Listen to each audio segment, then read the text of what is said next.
اس کی مثالیں ہم اس لیے نہیں دے سکتے کہ جو اللہ کی مخلوق کے لیے، اللہ کی رضا کے لیے کام کرتے ہیں وہ دکھا کر نہیں کرتے، بتا کر نہیں کرتے، لیکن ہاں آپ اور ہم جانتے ہیں کہ انڈرسٹوڈ ہے، ہوتا ہے ایسا، تو ہمیں یہی تو کرنا ہے، یہی تو کرنا ہے۔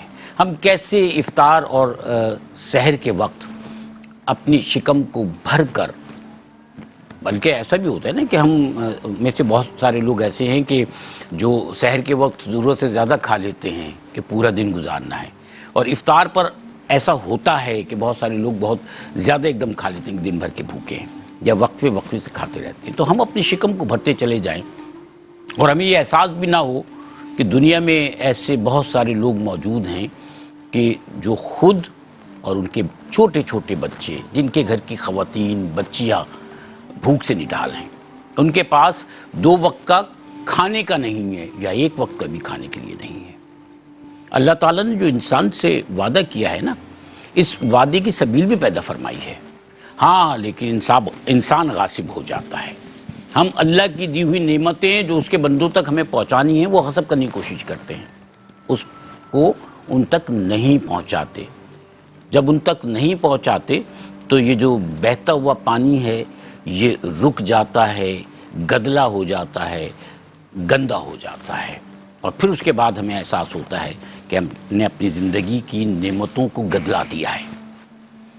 آج کی اس ٹرانسمیشن کا مقصد صرف یہ ہے کہ یہ احساس ہمارے آپ کے دل میں جاگزیں رہے ہمیشہ کہ ہمیں صرف اپنی ذات کے لیے نہیں کرنا ہے، ہماری ذات سے بڑھ کر اللہ تعالیٰ کی ہستی اور اللہ تعالیٰ کی ذات ہے، اور ہمیں اللہ تعالیٰ کی ذات کو راضی کرنے کے لیے کرنا ہے جو کچھ کرنا ہے۔ میں اجلا لباس پہننے کے بجائے اگر 4 بھوکے لوگوں کی غذا کا اہتمام کر دوں تو شاید یہ میرے لیے میری بخشش کا سامان بن سکتا ہے۔ یہ سوچ کر اور پھر یہ بھی سوچ کر کہ اللہ تعالیٰ نے آپ کو ہمیں اگر طاقت دی ہے معاشی اعتبار سے تو اس لیے دی ہے کہ ہم اس طاقت کو دنیا میں اللہ تعالیٰ کے بندوں پر استعمال کریں۔ جسمانی طاقت کو تو ہم، یا جو رتبہ مرتبہ ہمیں ملتا ہے اس کے جاہ و جلال کو تو ہم انسانوں پہ آزمانے کے لیے، استعمال کرنے کے لیے تیار رہتے ہیں، لیکن جو اللہ تعالیٰ نے نعمتیں ہمیں دی ہیں رزق کی شکل میں، دولت کی شکل میں، ثروت کی شکل میں، وہ کیوں ہم اللہ تعالیٰ کے اس طاقت کو اللہ تعالیٰ کے بندوں پر استعمال کیوں نہیں کرتے جو کرنا چاہیے؟ اور پھر میں یہاں کہوں گا کہ ہوتا ہے ایسا۔ تو ہم اور آپ اس سفر میں، احساس کے اس سفر میں ہمیشہ سے 10 سال سے تو یہ ٹرانسمیشن جاری ہے، ہمیشہ سے ایک دوسرے کے ساتھ مل کر اس کمزور طبقے کی خدمت کرتے رہے ہیں کہ جو خاص کر ماہ رمضان شریف میں آپ سے، ہم سے یہ امید لگائے بیٹھے ہوتے ہیں، اللہ کی ذات سے امید لگائے بیٹھے ہوتے ہیں کہ کوئی فرشتہ آئے گا اور ان کی ضرورت کو پورا کر دے گا۔ امید اللہ سے ہے تو فرشتوں والا کام ہم اور آپ کیوں نہ کریں؟ فرشتوں والا کام ہم اور آپ کیوں نہ کریں؟ وہ نیکی جو اللہ تعالیٰ کے نزدیک زیادہ مقبول ہے وہ نیکی کیوں نہ کریں؟ ہم عبادتیں ضرور کرتے ہیں اور کرنا چاہیے، اللہ تعالیٰ کی عبادت کے ساتھ عبادت کا ایک حصہ حقوق العباد کی نسبت سے بھی ہے۔ ہم آپ سے رمضان المبارک سے پہلے حاضر ہو کر یہ اپیل کرتے ہیں کہ جو زکوٰۃ صدقات آپ نکالتے ہیں وہ زکوٰۃ اور صدقات آپ ان کے مصارف کو سامنے رکھتے ہوئے کہ کہاں استعمال کرنا ہے، کہاں صرف کرنا ہے، احساس کے پلیٹ فارم سے ہم آپ کو بہترین پیکیجز دیتے ہیں کہ آپ ہمارے مختلف پروجیکٹس ہیں جس میں ہمارے ساتھ شریک ہو جائیں، اور الحمدللہ ہر سال ہم گزشتہ سالوں کے مقابلے میں زیادہ بڑی تعداد میں ارینجمنٹس کرتے ہیں، ہم زیادہ بڑی تعداد میں فیملیز کو راشن فراہم کرتے ہیں، ہم زیادہ بڑی تعداد میں لوگوں کے لیے افطار کا اہتمام کرتے ہیں، اور اس مرتبہ کے جو پیکیجز ہیں میں ان کی ڈیٹیلز آپ کی خدمت میں عرض کر رہا ہوں تاکہ اس نیکی کے کام میں آپ بغیر یہ سوچے ہوئے کہ یہ پیسہ خرچ ہو جائے گا تو کیا ہوگا، جو آپ کی ضرورت سے زیادہ ہے، ضرورت سے زیادہ تو خیر ہمارے پاس بہت ہوتا ہے اگر ضرورت کو دیکھا جائے، تو جو ہمارے پاس ہے اس کو اللہ کی راہ میں یہ سوچ کے خرچ کر دیجئے کہ اللہ کی راہ میں دیا ہوا پیسہ ضائع نہیں ہوتا، بلکہ وہ تو خرچ بھی نہیں ہوتا، صرف بھی نہیں ہوتا، وہ اللہ کی راہ میں جاتا اور محفوظ ہو جاتا، اور اللہ تعالیٰ دنیا میں اس سے کہیں زیادہ دیتا ہے، یہ ہمارا یقین ہے، اور اسی یقین کے ساتھ آپ جو ہے وہ آگے بڑھیے جیسے کہ ہر سال ہوتا آیا ہے۔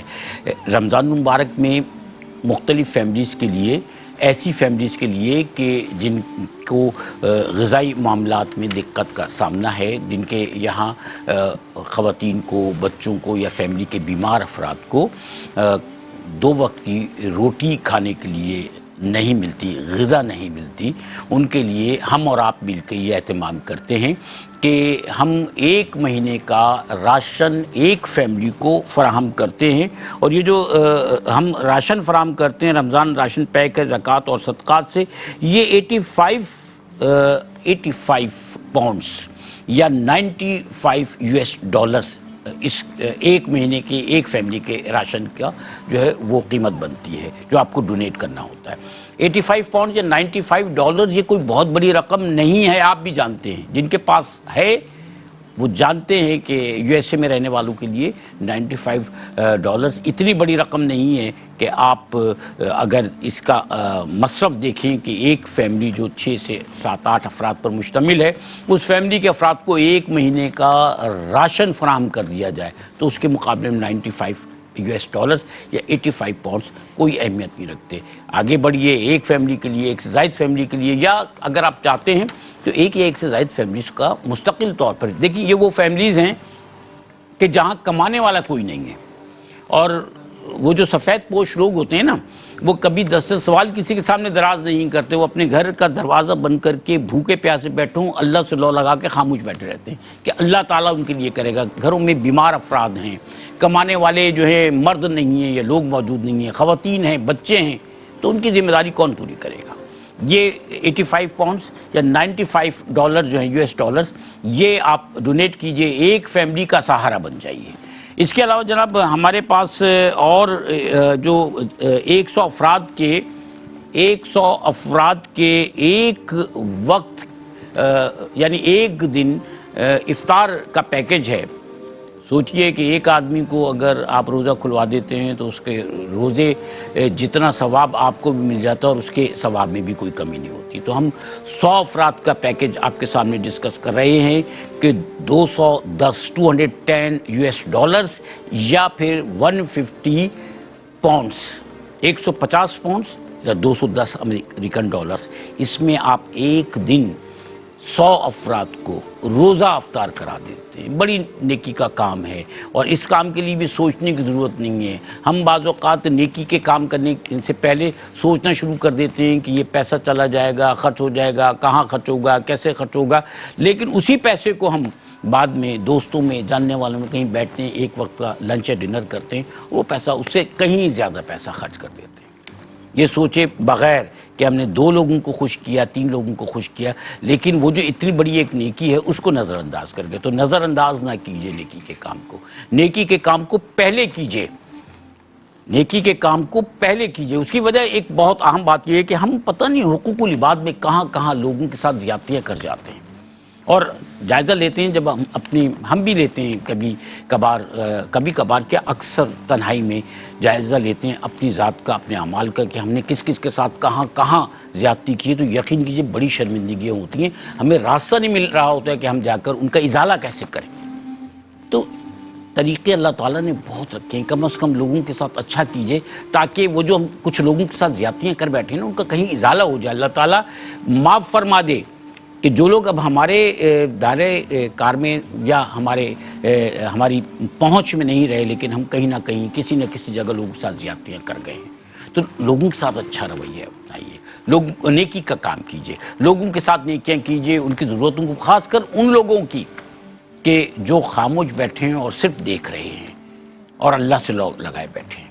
اچھا جی، تو ایک فیملی کو 85 پاؤنڈس یا 95 US ڈالرز میں آپ 1 مہینے کا راشن فراہم کرتے ہیں، یا آپ 100 افراد کو 150 پاؤنڈس یا 210 US ڈالرز میں 100 افراد کو ایک دن روزہ کھلوا دیتے ہیں۔ یہ 2 بڑی نیکی کے کام ہیں، اس کے لیے ہم آپ کے ساتھ موجود ہیں۔ اس کے علاوہ جناب ہم آپ کو بتائیں کہ آپ کہاں کیسے ہمارے پروجیکٹ میں حصہ لے سکتے ہیں۔ تو اگر آپ چاہتے ہیں کہ اسمال ہینڈ پمپ پاکستان میں جو ہے وہ زکوٰۃ اور صدقات کے پیسے سے انسٹال کرا سکیں، تو 235 پاؤنڈس یا پھر اس کے علاوہ 300 US ڈالرز ایک اسمال ہینڈ پمپ ان علاقوں میں جہاں لوگوں کے پاس پانی نہیں ہے، بہت سخت گرمی ہے اس وقت پاکستان کے بعض علاقوں میں۔ کراچی میں ہم موجود ہیں، یہاں 43-44 جو ہے وہ آج ٹمپریچر تھا، اور پھر ہیومیڈیٹی کو دیکھا جائے تو جو گرمی محسوس کی جاتی ہے وہ اس سے کہیں زیادہ ہو جاتی ہے۔ تو آپ اندازہ لگائیے آج لو چل رہی تھی،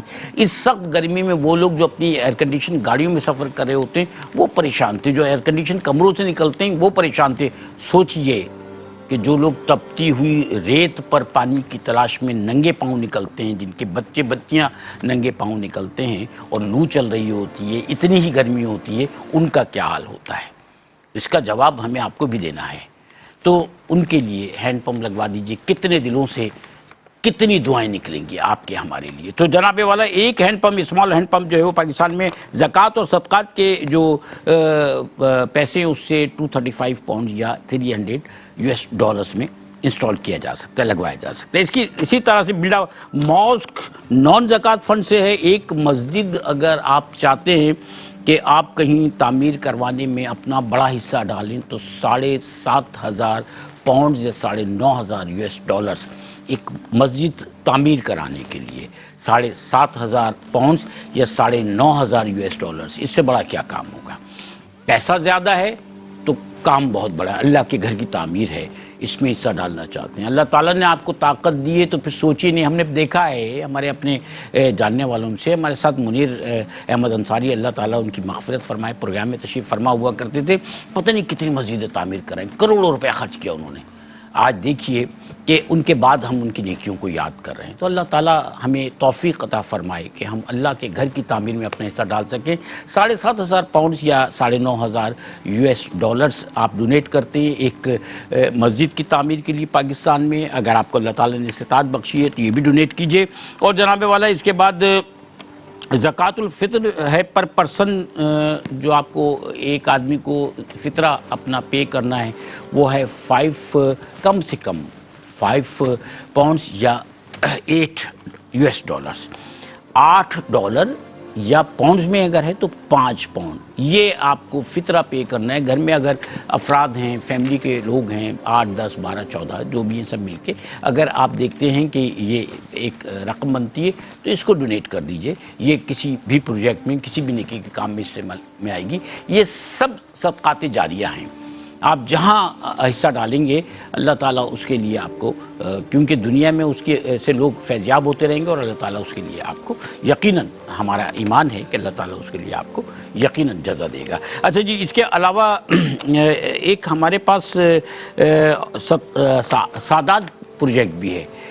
وہ لوگ جن کو زکوٰۃ اور صدقات سے ہم جو ہے وہ ان کی ہیلپ نہیں کرتے، ان کے لیے سادات پیکیج ہے 75 پاؤنڈز یا $121۔ آپ اگر چاہتے ہیں کہ سادات پروجیکٹ میں سادات کی مدد کے لیے آپ آگے بڑھیں تو دنیا بھر میں جو بھی ہمارے بہن بھائی ہمیں دیکھ رہے ہیں وہ سادات کی ہیلپ کے لیے ہمارے پروجیکٹ میں 75 پاؤنڈز یا $121 کے ساتھ آپ ڈونیشن دے کر اس پروجیکٹ میں شریک ہو سکتے ہیں۔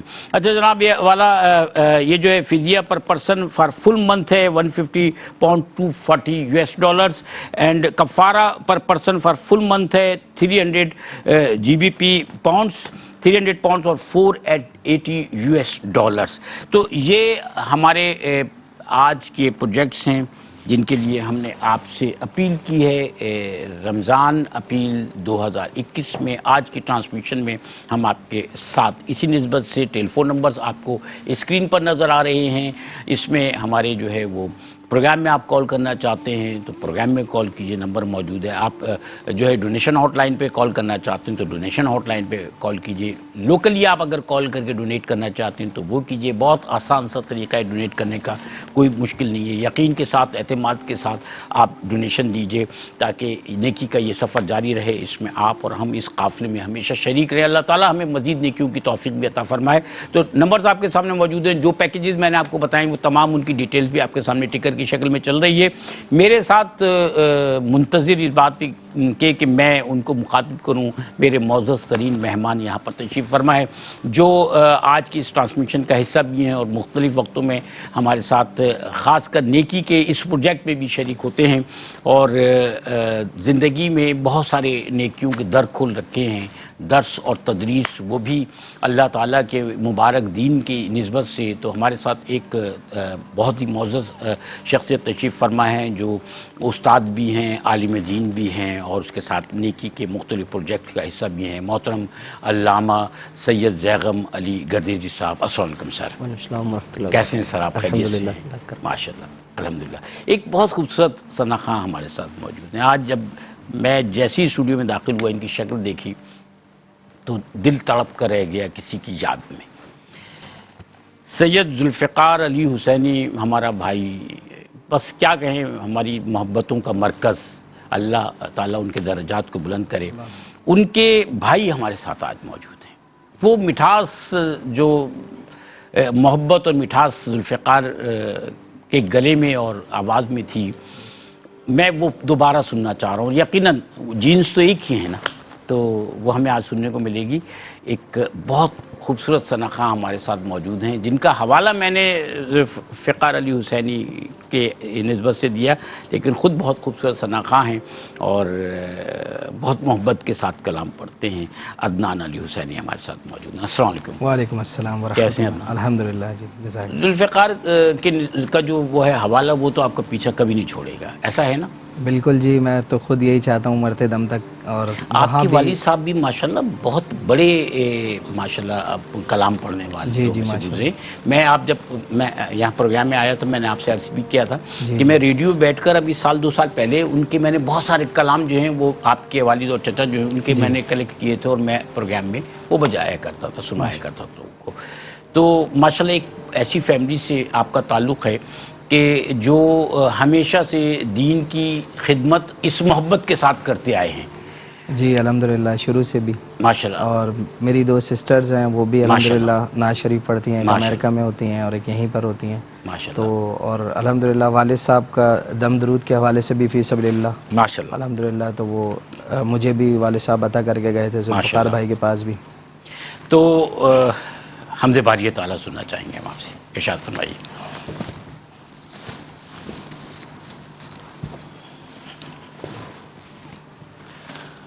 اعوذ باللہ من الشیطان الرجیم. بسم اللہ الرحمن الرحیم.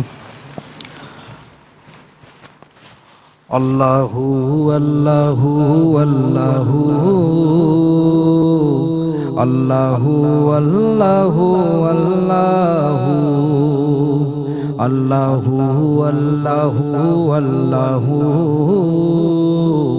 اللہ اللہ اللہ خالق دو جہاں سب کا رحمان تو، خالق دو جہاں تو، سب کے سنتا ہے ہر وقت ہر آن تو، سب کے سنتا ہے ہر وقت ہر آن تو.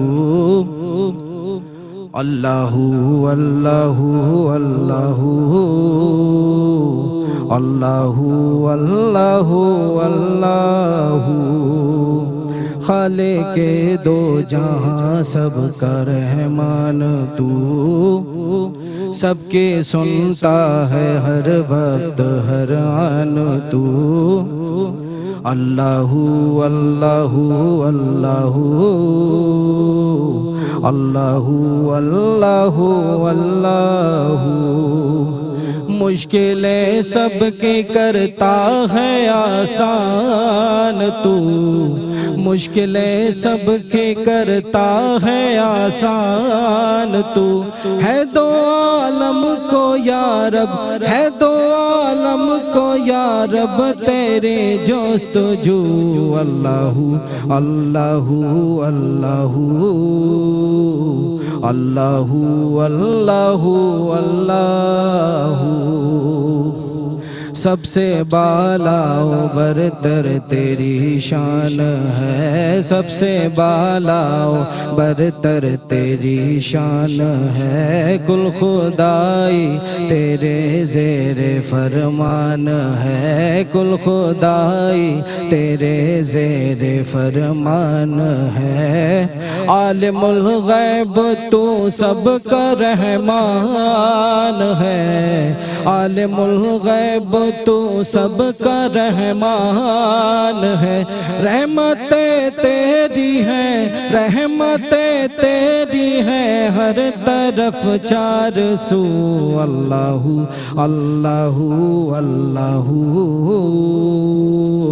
اللہ اللہ اللہ، افضل الازکیاء ہے نبی مصطفیٰ، افضل الازکیاء ہے نبی مصطفیٰ، اشرف الاولیاء ہے نبی مصطفیٰ، خاتم الانبیاء ہے نبی مصطفیٰ، خاتم الانبیاء ہے نبی مصطفیٰ، ہے منور ہے منور وہ ہر آنکھ کے روبرو، اللہ اللہ اللہ اللہ اللہ اللہ۔ سبحان اللہ، ماشاء اللہ، سبحان اللہ۔ سر گردیزی صاحب، رمضان المبارک کے 3 اشرے، کیا 3 اشروں کی جو عبادت ہے، خاص کر روزوں کی میں بات کروں تو کیا 3 اشروں کے روزے جو ہیں ان کی کیا ایسی نسبت ہے کہ ایک اشرے کے روزوں کو دوسرے اشرے کے روزوں پہ فضیلت حاصل ہو؟ بسم اللہ الرحمن الرحیم، اللہم صلی علی محمد وعلی آل محمد وبارک وسلم۔ شاہد بھائی، پورا رمضان کا مقدس مہینہ برکتیں، رحمتیں، بخششیں اور جہنم سے خلاصی اور آزادی کا ایک مژدہ لے کر آتا ہے جی۔ تو اول سے لے کر آخر تک ہر رات اور ہر دن، ہر گھڑی، ہر ساتھ وہ فضیلت والی ہے، اور ہر رات کی، ہر دن کی ویسی ہی فضیلت ہے، اول، آخر، درمیان۔ بعض راتیں جس طرح قرآن کریم میں بھی اس رات سے متعلق فرمایا گیا کہ انا انزلناہ فی لیلۃ القدر، خاص نسبت کی وجہ سے اللہ تعالیٰ نے اس کو ایک امتیاز عطا فرمایا کہ اس ایک رات کی فضیلت 1000 مہینوں کی عبادت پر افضل ہے۔ جی۔ تو وہ راتیں بعض گھڑیاں اللہ تعالیٰ کی طرف سے بعض اعزازات کے لیے خاص ہیں، جس طرح آپ صلی اللہ تعالیٰ علیہ وآلہ وسلم نے راتوں کے حوالے سے فرمایا کہ ہر رات اللہ کی طرف سے منادی کی جاتی ہے، اور جو اس کی بارگاہ میں لو لگانا چاہتا ہے، رجوع کرنا چاہتا ہے، اور جو جس چیز کا سوال کرے گا تو اللہ تعالیٰ اس کو وہ عطا فرمائے گا، خاص وہ رات کی گھڑیاں۔ تو ان گھڑیوں کو فضیلت حاصل ہے کہ مجموعی طور پر سارے روزوں کا اہتمام کرنا اور اس میں جو فضیلت کا، اجر و ثواب کا سلسلہ وہ اللہ تعالیٰ کی طرف سے۔ پھر اس میں ایک خاص اور امتیاز کی جو وجہ ہے کہ جس طرح آخری جمعۃ المبارک ہے جس کو جمعۃ الوداع کہا جاتا ہے، تو اس کی ایک خاص فضیلت آپ صلی اللہ تعالیٰ علیہ وآلہ وسلم نے بیان فرمائی۔ پھر یعنی پورے ماہ مقدس میں جو جمعے کے ایام ہیں، کیونکہ حضور نے خود فرمایا کہ جمعہ وہ ایام کا سردار ہے، اور ان جمعۃ المبارک کے جو ایام ہیں ان میں سے بھی آخری جمعہ، یہ آپ صلی اللہ تعالیٰ علیہ وآلہ وسلم نے اس کو پسند بھی فرمایا، اس کی خاص فضیلت بھی بیان فرمائی۔ تو بعض اس طور پر ایک خاص نسبت کی وجہ سے بعض گھڑیاں ہیں، بعض ساعتیں ہیں کہ جس میں دوسری ساعت پر انہیں اس ایک درجے کی فضیلت حاصل ہے، لیکن روزوں کا پورا ہی مہینہ اللہ تعالیٰ کی طرف سے رحمتیں ہیں، بخششیں ہیں، برکتیں ہیں، اور اتنی رحمتیں ہیں۔ حضور رحمت عالم صلی اللہ تعالیٰ علیہ وآلہ وسلم نے فرمایا کہ صرف ایک روزے کی حضور نے مثال بیان فرمائی کہ اگر کسی نے ایک روزہ خدا نخواستہ کسی بھی وجہ سے بھی چھوڑ دیا یا بغیر وجہ کے، تو وہ پوری زندگی فرمایا کہ وہ روزہ رکھتا رہے، پوری زندگی اس ایک روزے کی جو برکتیں ہیں، جو اجر ہے، جو ثواب ہے، اس کو نہیں پا سکتا۔ تو ایک دن کی یہ فضیلت ہے کہ پوری زندگی کے روزے ایک طرف ہیں اور ایک دن کا روزہ ایک طرف ہے۔ صحیح۔ تو اول سے لے کر آخر تک پورا مہینہ رحمتوں سے بھرا ہوا ہے، برکتوں سے، بخششوں سے بھرا ہوا ہے۔ اچھا، اس مبارک مہینے میں انسان کو ایک نیکی جو ہے اس کا اجر جو ہے وہ کئی گنا زیادہ ملتا ہے۔ زکوٰۃ جو کہ فرض ہے، جو زیادہ تر اس مبارک مہینے میں ہی لوگ ادا کر رہے ہوتے ہیں۔ زکوٰۃ تو فرض ہے، اس فرض کی ادائیگی پر بھی کیا ایسا ہوتا ہے کہ کئی گنا زیادہ ثواب مل جائے؟ شاید بھائی اس سے پہلے دو طرح کے رجحانات جو پائے جاتے ہیں اس حوالے سے گفتگو کرنی ضروری ہے۔ ارشاد۔ پہلی چیز تو یہ کہ ایک لائق تحسین عمل ہے کہ لوگ زکوٰۃ نکالتے ہیں، اس طور پہ ان کی تحسین کی جائے اور ان کی تعریف کی جائے، لیکن یہ سمجھنا کہ رمضان ہی کا مہینہ آئے گا تو اس میں نکالنی ہے، اگرچہ وہ کئی مہینہ پہلے وہ ہم پہ فرض ہو چکی ہو، تو یہ مناسب نہیں ہے۔ خدا نہ خواستہ اگر اسی کیفیت میں یعنی کہ رمضان زکوٰۃ کا جو وجوب ہے، جو فرضیت ہے، وہ اپنے ذمے لے کر کرائسس کا شکار ہو گئے، یعنی وہ رمضان سے 3 مہینے پہلے زکوٰۃ فرض ہوئی تھی، آج حالات نہیں ہیں، زیادہ ثواب کے چکر میں ہم نے موقع بھی گنوا دیا اور حیثیت جو ہماری تھی وہ بھی گنوا دی، یا خدا نہ خواستہ زندگی نے مہلت نہیں دی، ہم زکوٰۃ ادا نہیں کر سکے، تو اب وہ وبال جو زکوٰۃ ادا نہ کرنے کا ہے وہ ہمارے ساتھ ہے۔ تو اس لیے رمضان کا انتظار نہ کیا جائے، جیسے ہی سال پورا ہو زکوٰۃ کی فرضیت ایک تو یہ پہلو ہے، اب وہ لوگ جو زکوٰۃ دیتے ہی رمضان میں، خاص اس طور پر زکوٰۃ کا رمضان کا مہینہ اس کے لیے اہتمام کیا جاتا ہے، تو اگر کسی کا رمضان میں مہینہ پورا ہو رہا ہے اور وہ رمضان میں ہی زکوٰۃ دیتا ہے یا اگلے سالوں کی یا کسی بھی صورت میں زکوٰۃ دیتا ہے، تو اس لیے آپ صلی اللہ تعالیٰ علیہ وسلم کو فرمان ہمارے پیش نظر ہو، حضور نے فرمایا کہ تم اس ماہ مقدس میں اگر کوئی نفل عمل کرو گے تو اللہ تعالیٰ فرض کے برابر ثواب عطا فرمائے گا، صحیح، فرض اگر عمل کرو گے تو اللہ تعالیٰ 70 درجات اس کے بڑھ کر تمہیں اجر عطا فرمائے گا۔ یعنی زکوٰۃ جو شعبان میں بھی دی جا سکتی ہے، رجب میں بھی دی جا سکتی ہے، لیکن اگر کسی نے رمضان میں اس پہ زکوٰۃ فرض ہوئی اور رمضان میں اس نے زکوٰۃ ادا کی تو اللہ تعالیٰ صرف وہ ایک زکوٰۃ کا یا ایک درہم کا، ایک دینار کا اس کو ثواب نہیں عطا فرمائے گا، بلکہ 70 درجے اس کے بڑھ کر جو اس کا اصل ثواب ہے، اور اصل ثواب ہی کو ہم کاؤنٹ نہیں کر سکتے۔ یعنی قرآن میں سورہ بقرہ میں ہم پڑھیں تو اللہ تعالیٰ نے ایک گندم کے دانے کی مثال بیان فرمائی اور اس کو اس کی بالیوں کے حوالے سے اس کی سپریڈنگ ہوتی چلی گئی، 700 کا فرمایا کہ وہ 700 دانے اگاتا ہے وہ بیج، اور اس میں سے بھی اللہ تعالیٰ جس کے لیے چاہے تو دگنا عطا فرما دے۔ تو یہ تو عام دنوں کا معاملہ ہے، اور اس کو بھی اگر 70 سے ہم ضرب کریں کہاں تک جا پہنچے گا اس کا اندازہ نہیں کیا جا سکتا۔ تو رمضان میں اگر کوئی بھی صدقات خیر جو مالی صدقات ہیں وہ ادا کرتا ہے تو اللہ تعالیٰ اسی کے مطابق، اگر نفلی صدقہ ہے تو ہم تو اس چیز کو غنیمت جانیں ہم کہ اللہ تعالیٰ نے ایسا مہینہ ہمیں عطا فرمایا کہ اگر ہم نفلی صدقہ دیں گے تو اللہ تعالیٰ فرض کے برابر ہمیں ثواب عطا فرما رہا ہے۔ یہ ایسا پیکج ہے کہ صرف ان 30 دنوں میں، اور ہم کوشش کریں کہ ہم ان 30 دنوں میں اس پیکج سے اور اللہ تعالیٰ کی طرف سے ایک خیر کا، بھلائی کا اور اجر و ثواب کا بیش بہا ایک دریا اللہ تعالیٰ کی طرف سے وہ بہر ہے، تو اس سے ہم خوب فیض حاصل کرنے کی کوشش کریں۔ اور اگر زکوٰۃ ہے تو وہ تو پہلی فرصت میں اس سے تو بالکل ہی پیچھے نہ چھڑایا جائے، خدا نہ خواستہ اگر ہماری حیثیت نہ رہی تو پھر یہ ایسا وبال ہے جو وہ اس سے ہم پیچھا نہیں چھڑا سکتے۔ ناظرین کرام، آج کی اس ٹرانسمیشن میں ہم نے آپ کے سامنے مختلف پیکیجز رکھے ہیں، اور ہم نے آپ سے درخواست یہ بھی کی کہ جو فطرہ ہے، فطرے کی رقم بھی اگر آپ اپنی فیملی کی ادا کرنا چاہتے ہیں تو وہ بھی آپ ڈونیٹ کر سکتے ہیں۔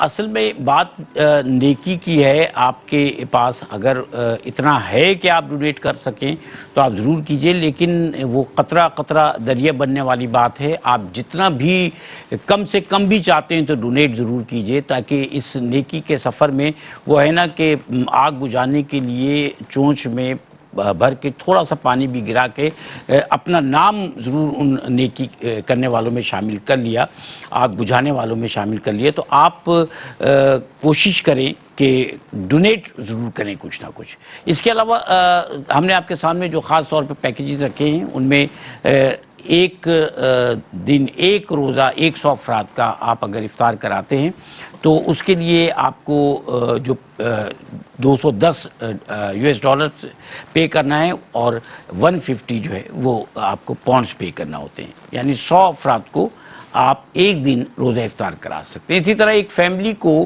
اگر آپ ایک مہینے کا راشن فراہم کرنا چاہتے ہیں تو آپ کو 85 پاؤنڈز یا $95 پے کرنا ہے۔ ایک اور بڑا نیکی کا کام کہ اللہ تعالیٰ نے اگر استطاعت آپ کو بخشی ہے تو آپ ضرور کیجئے کہ ایک مسجد کی تعمیر پاکستان میں کرنے کے لیے آپ حصہ ضرور لیجئے، ایک بڑا حصہ، اور وہ ہے 7,500 پاؤنڈ یا $9,500 کا۔ یہ نیکی کے کام ہے، اس کے لیے ہمارے نمبرز آپ کے ساتھ سامنے ہے. ہماری ٹرانسمیشن اسی مقصد کے تحت مسلسل کہ ہم اور آپ مل کر زیادہ سے زیادہ نیکی کے کام بھی کر سکیں, لوگوں کو فائدہ بھی پہنچا سکیں, اللہ تعالیٰ کی نعمتیں اس کے بندوں تک پہنچا سکیں.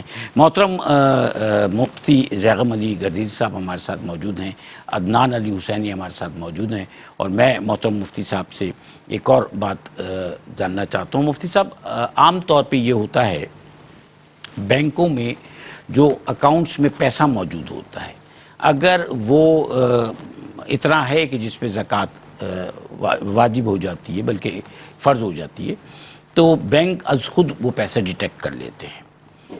اس میں رضامندی نہیں پوچھی جاتی اس شخص کی کہ جس کا اکاؤنٹ ہوتا ہے. اس عمل کی نسبت سے بتائیے کہ کیا بینکوں کا یہ عمل درست ہے, اور دوسرے یہ کہ کیا رضامندی پوچھے بغیر بھی پیسہ کاٹ لینے سے کیا اس شخص کو ثواب ملے گا کہ جس کے اکاؤنٹ سے پیسہ کاٹا گیا ہے, اسی نسبت سے جیسے کہ رمضان میں ملنا چاہیے؟ شاید بھائی اس میں دو صورتیں ہیں. ایک تو حکومت اسلامیہ ہو جی, اور اسلامی سارے معاملات ہوں, تو اس میں حکومت کو یہ اختیار ہے کہ وہ اپنے طور پر بائی فورس بھی اگر کوئی شخص اپنی رضامندی سے نہیں دیتا تو وہ جبراً ان سے زکوٰۃ وصول کر سکتی ہے. اچھا, زکوٰۃ لے سکتی ہے. زکوٰۃ کی جبراً وصولی, دیکھیں یہ جبراً تو نہیں ہے, جبراً وصولی پہ ثواب ہوتا ہے زکوٰۃ دینے والے کو؟ ہاں, اس پہ زکوٰۃ ثواب نہیں ہوگا, لیکن فرضیت اس کے ذمے سے ساقط ہو جائے گی. اچھا, فرضیت ساقط ہو جائے گی زکوٰۃ کا. وہ جو کیونکہ اس میں صدقات جتنے بھی ہیں, یہ جتنی بھی عبادات ہیں, تو اس میں نیت کا بڑا عمل دخل ہے, اور سارے اعمال کا دار و مدار ہی نیت پر ہے کہ اگر اس کی ثواب ہی کی نیت نہیں ہے, حکومت نے تو اس کے جتنے بھی اس کا مال تھا اس پہ جتنی بھی زکوٰۃ بن رہی تھی وہ کاٹ دی, اب اس کا اپنا کوئی ایسا ارادہ نہیں ہے یا کوئی اس سے جان چھڑانا چاہتا تھا, تو فرضیت وہ ایک اس کے ذمے سے ساقط ہو گئی, لیکن ثواب کا اس کے لیے کوئی معاملہ نہیں ہے. یہاں جو بینکوں میں اس طرح کے معاملات کیے جاتے ہیں اس میں کئی طرح کی قباحت ہیں, یعنی قدم قدم پہ اس طرح کے معاملات ہیں کہ جو زکوٰۃ کا جو ایک سلسلہ سارا شریعت مطہرہ نے رکھا ہے اس سے متصادم ہے. اچھا, مثال کے طور پر ایک تو یہاں جن اداروں کو زکوٰۃ دی جاتی ہے یا زکوٰۃ دینے کا جو ایک طریقہ کار ہے وہ ایسا نہیں ہے کہ جس سے زکوٰۃ کی ادائیگی ہو سکے. جس طرح زکوٰۃ کے لیے شرط یہ ہے کہ وہ تملیک فقیر ہو, فقیر کو اس کا مال کا مالک بنا دیں. اب بینکوں میں ایسا یا گورنمنٹ کی طرف سے ایسا کوئی نہیں ہوتا کہ ایک ایک فقیر کو اس کا مالک بنا دیں. وہ مختلف پروجیکٹس کا اعلان کر دیتے ہیں, مختلف منصوبے عوام کو دے دیتے ہیں, اس سے منفعت حاصل کی جاتی ہے, ملکیت نہیں آتی اس سے. اچھا, مثال کے طور پر کسی ہاسپٹل کو دے دیا, اب وہ بیماروں کا علاج کر رہے ہیں, تو علاج کرنے سے زکوٰۃ ادا نہیں ہوتی جب تک آپ کسی فقیر کو اس مال کا مالک نہ بنا دیں یا اس منفعت کا مالک نہ بنا دیں. تو ہبا کرنے سے یا اس منفعت کو جائز کر دینے سے کہ آپ اس سے فائدہ حاصل کر لیں. سر میں آپ اجازت دیں تو میں تھوڑا سا ایڈ کر سکتا ہوں. اصل میں بینکوں نے ایک آپشن رکھا ہے کہ اگر آپ زکوٰۃ کی ادائیگی نہیں کر سکتے ہیں تو آپ ایک پرفارما بھر کے دے دیتے ہیں بینکوں کو.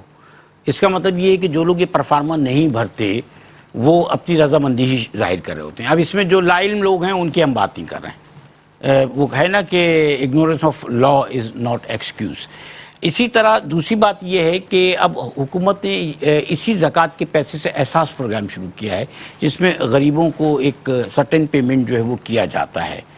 یہ اسی زکوٰۃ کے پیسے سے ہو رہا ہے. ہم جی سر, شاید بھائی اصل میں گورنمنٹ کے منصوبہ جات میں اگر ہم جائزہ لیں نا اس کا تو کئی طرح کی خرابیاں ہیں. اس لیے شریعت مطہرہ کے جتنے عبادات کے معاملات ہیں خاص طور پر, تو اس میں اتنی تاکید فرمائی گئی کہ اگر کسی کو دے رہے ہیں تو یہ جاننا ضروری ہے کہ وہ مستحق ہے یا نہیں ہے. احساس ہو یا پچھلی حکومت میں کسی اور نام سے تھا, وہ اس کے اصل جو معاملات ہیں اس کا جو کرپشن ہے, یہ سارے معاملات وہ آئے دن ہمارے سامنے آتے رہتے ہیں کہ وہ 18 گریڈ کے جو آفیسرز تھے یا جو منسٹر تھے ان کے جو مظاہرے ہیں یا جو اس طرح کے ملازمین ہیں ان کے نام پر سینکڑوں اس طرح کے سلسلے سر یہ تو کہیں نہ کہیں ہوتا ہے. جی ہاں, جی ہاں, یہ احتمالات تھوڑا بہت تو ہر جگہ یہ احتمالات ہے. تو اس لیے عبادات میں شش و پنج والا معاملہ نہ ہو کہ کنفرمیشن ہو کہ آپ کی عبادت صحیح طریقے سے, خدا نہ خواستہ اگر وہ معاملہ شفاف طریقے سے آپ کی زکوٰۃ کسی تک نہیں پہنچی اور آپ بھی اب یہ زکوٰۃ کے مصارف ہے نا سر, یہ عام طور پہ یہ ہوتا ہے کہ کہیں پر بھی اسلامی حکومت میں بھی جو حاکم ہے,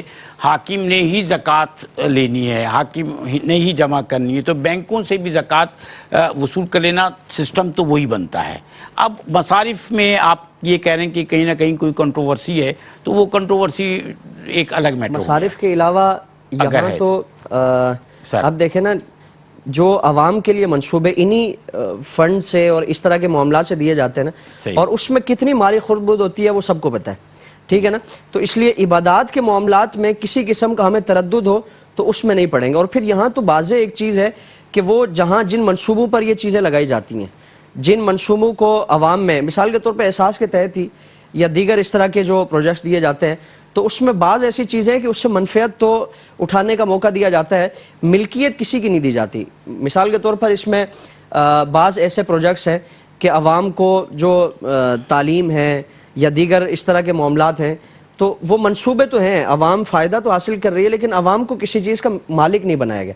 تو نفلی جو صدقات ہیں اس سے اس طرح کے معاملات ضرور کیے جا سکتے ہیں، لیکن واجب صدقات کے لیے لازمی ہے کہ آپ جس کو دے رہے ہیں اس کو مکمل طور پر اس کی ملکیت چلے سر، جب تک ہم وہ چیز نہ سیاسی معاملے میں پڑے بغیر، کیونکہ یہ ہمارا کام نہیں ہوا ہے نا کہ جو اہل سیاست ہیں یہ وہ جانے ہیں. تو اب یہ ہے کہ احساس کے پلیٹ فارم سے ہم جو مختلف پروجیکٹس میں لوگوں سے کہتے ہیں، اپنے بہن بھائیوں سے کہتے ہیں کہ آپ زکوٰۃ کا پیسہ دیں تاکہ ہم یہ پروجیکٹ چلا سکیں، تو ہم باقاعدہ یہ اعلان کر دیتے ہیں کہ اس پروجیکٹ کے لیے آپ سے ہمیں جو ہے وہ زکوٰۃ اور صدقات کا پیسہ چاہیے.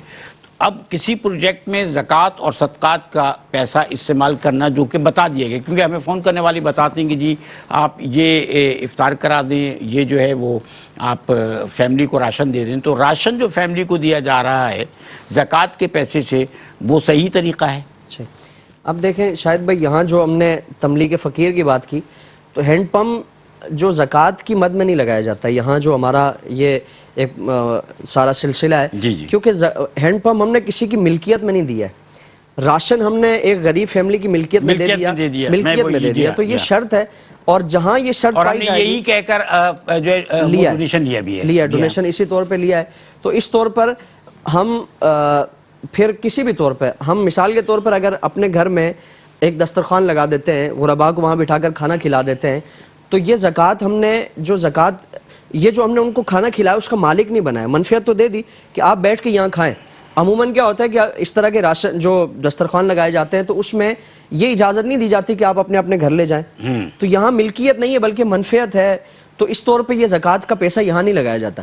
زکوٰۃ ان منصوبوں میں لگائی جاتی ہے، زکوٰۃ کا پیسہ وہاں لیا جاتا ہے کہ جہاں فقیر کو بالکل اس کا مالک بنا دیا گیا. مثال کے طور پر ہم کوئی بھی اس طرح کا منصوبہ ہو، راشن کا ہے یا دیگر اس طرح کی چیزیں ہیں کہ وہ فقیر کے ہاتھ میں مکمل طور پر اس کی ملکیت آ گئی، وہ گھر لے گیا، اس سے جس طور پر بھی اس کو استعمال کرنا چاہتا ہے اس کا اختیار ہے. صحیح. تو اس طور پہ سر ایک ہینڈ پمپ کی تنصیب کی جاتی ہے، ایک ہینڈ پمپ کی تنصیب 20 مکانات ہیں، ٹھیک ہے، ان کے ساتھ ایک ہینڈ پمپ کی تنصیب کر دی گئی، ان سے کہا گیا کہ یہ ہینڈ پمپ ہم نے آپ کے لیے لگا دیا ہے.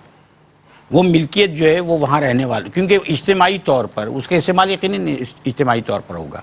تو کیا اس طرح کی تنصیب جو ہے وہ اس زمرے میں آتی ہے؟ ہاں، اس کی ایک صورت یہ ہے نا کہ اگر وہ جتنے بھی گھر ہیں ان کی زمین میں ان کی ملکیت میں وہ چیز لگا کے کلیتاً ان کو مالک بنا دیا گیا، کلیتاً ان کو مالک بنا دیا گیا، تو اب وہ انہی کے وہ اختیار ہے اور وہ انہی کی ملکیت میں ہے، تو اب اس پہ زکوٰۃ کا پیسہ لگایا جا سکتا ہے. لیکن اگر جس طرح مختلف فلاحی ادارے وہ اس کی ملکیت اپنے پاس رکھ دیتے ہیں اور منفعت اٹھانے کے لیے ان کو اجازت دے دی جاتی ہے کہ آپ یہاں سے پانی بھریں، یہ ہماری ملکیت ہے اور یہ ہمارا منصوبہ ہے اور یہ ہمارے ہی قبضے میں رہے گا، تو پھر اس طور پہ زکوٰۃ ادا نہیں ہو سکتی. اچھا سر، عام طور پہ یہ ایک ضرورت بھی بن جاتی ہے کہ ان کو اس کی ملکیت دے دی جائے، کیونکہ آپ کسی ایسے علاقے میں جہاں ڈراؤٹ ہے، خشکی ہے، مطلب تھر کا علاقہ ہے، وہاں آپ ایک ہینڈ پمپ جا کر بیچ میں کہیں لگا دیتے ہیں، تو اس ہینڈ پمپ کو جو ہے اس کی کو لک آفٹر کرنے کے لیے، اس کی کیئر کرنے کے لیے آپ کو لوگ چاہیے. وہ یقیناً وہاں کے لوگوں کو اس کی ملکیت دی جائے گی، اس کا اختیار دیا جائے گا. ادروائز یہ ہے کہ آپ وہاں پر ایک آدمی کی ڈیوٹی نہیں لگا سکتے، اس کو تنخواہ نہیں دے سکتے.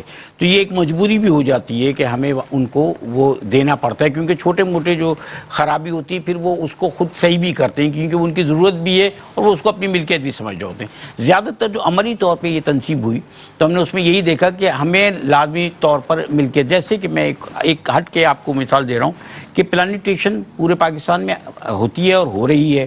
جب آپ ایک درخت لگا دیتے ہیں تو درخت لگانا بہت آسان کام ہے.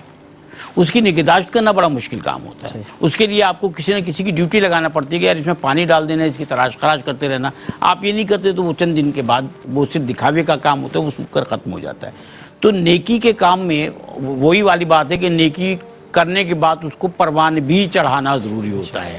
اور بہرحال جہاں تک یہ دوسرے معاملات کی بات ہے تو وہ تو سر ہر جگہ کہیں نہ کہیں ہوتے ہیں، لیکن ایک اعتماد ہے، اس اعتماد کو سامنے رکھتے ہوئے ہم نے ہمیشہ اپنے دیکھنے والوں سے گزارش کی ہے کہ مختلف جگہوں پہ جو ہینڈ پمپس کی بھی تنصیب ہے، آپ اپنے پیاروں کے نام سے ہینڈ پمپ نصب کراتے ہیں اور آپ جا کے دیکھیں کہ ان کی انسٹالیشن کے ساتھ وہاں تختی لگا دی جاتی ہے ان لوگوں کے ناموں کی کہ جن کے آپ چاہتے ہیں کہ جن کے نام سے وہ ہینڈ پمپ جو ہے وہ انسٹال کیا جائے.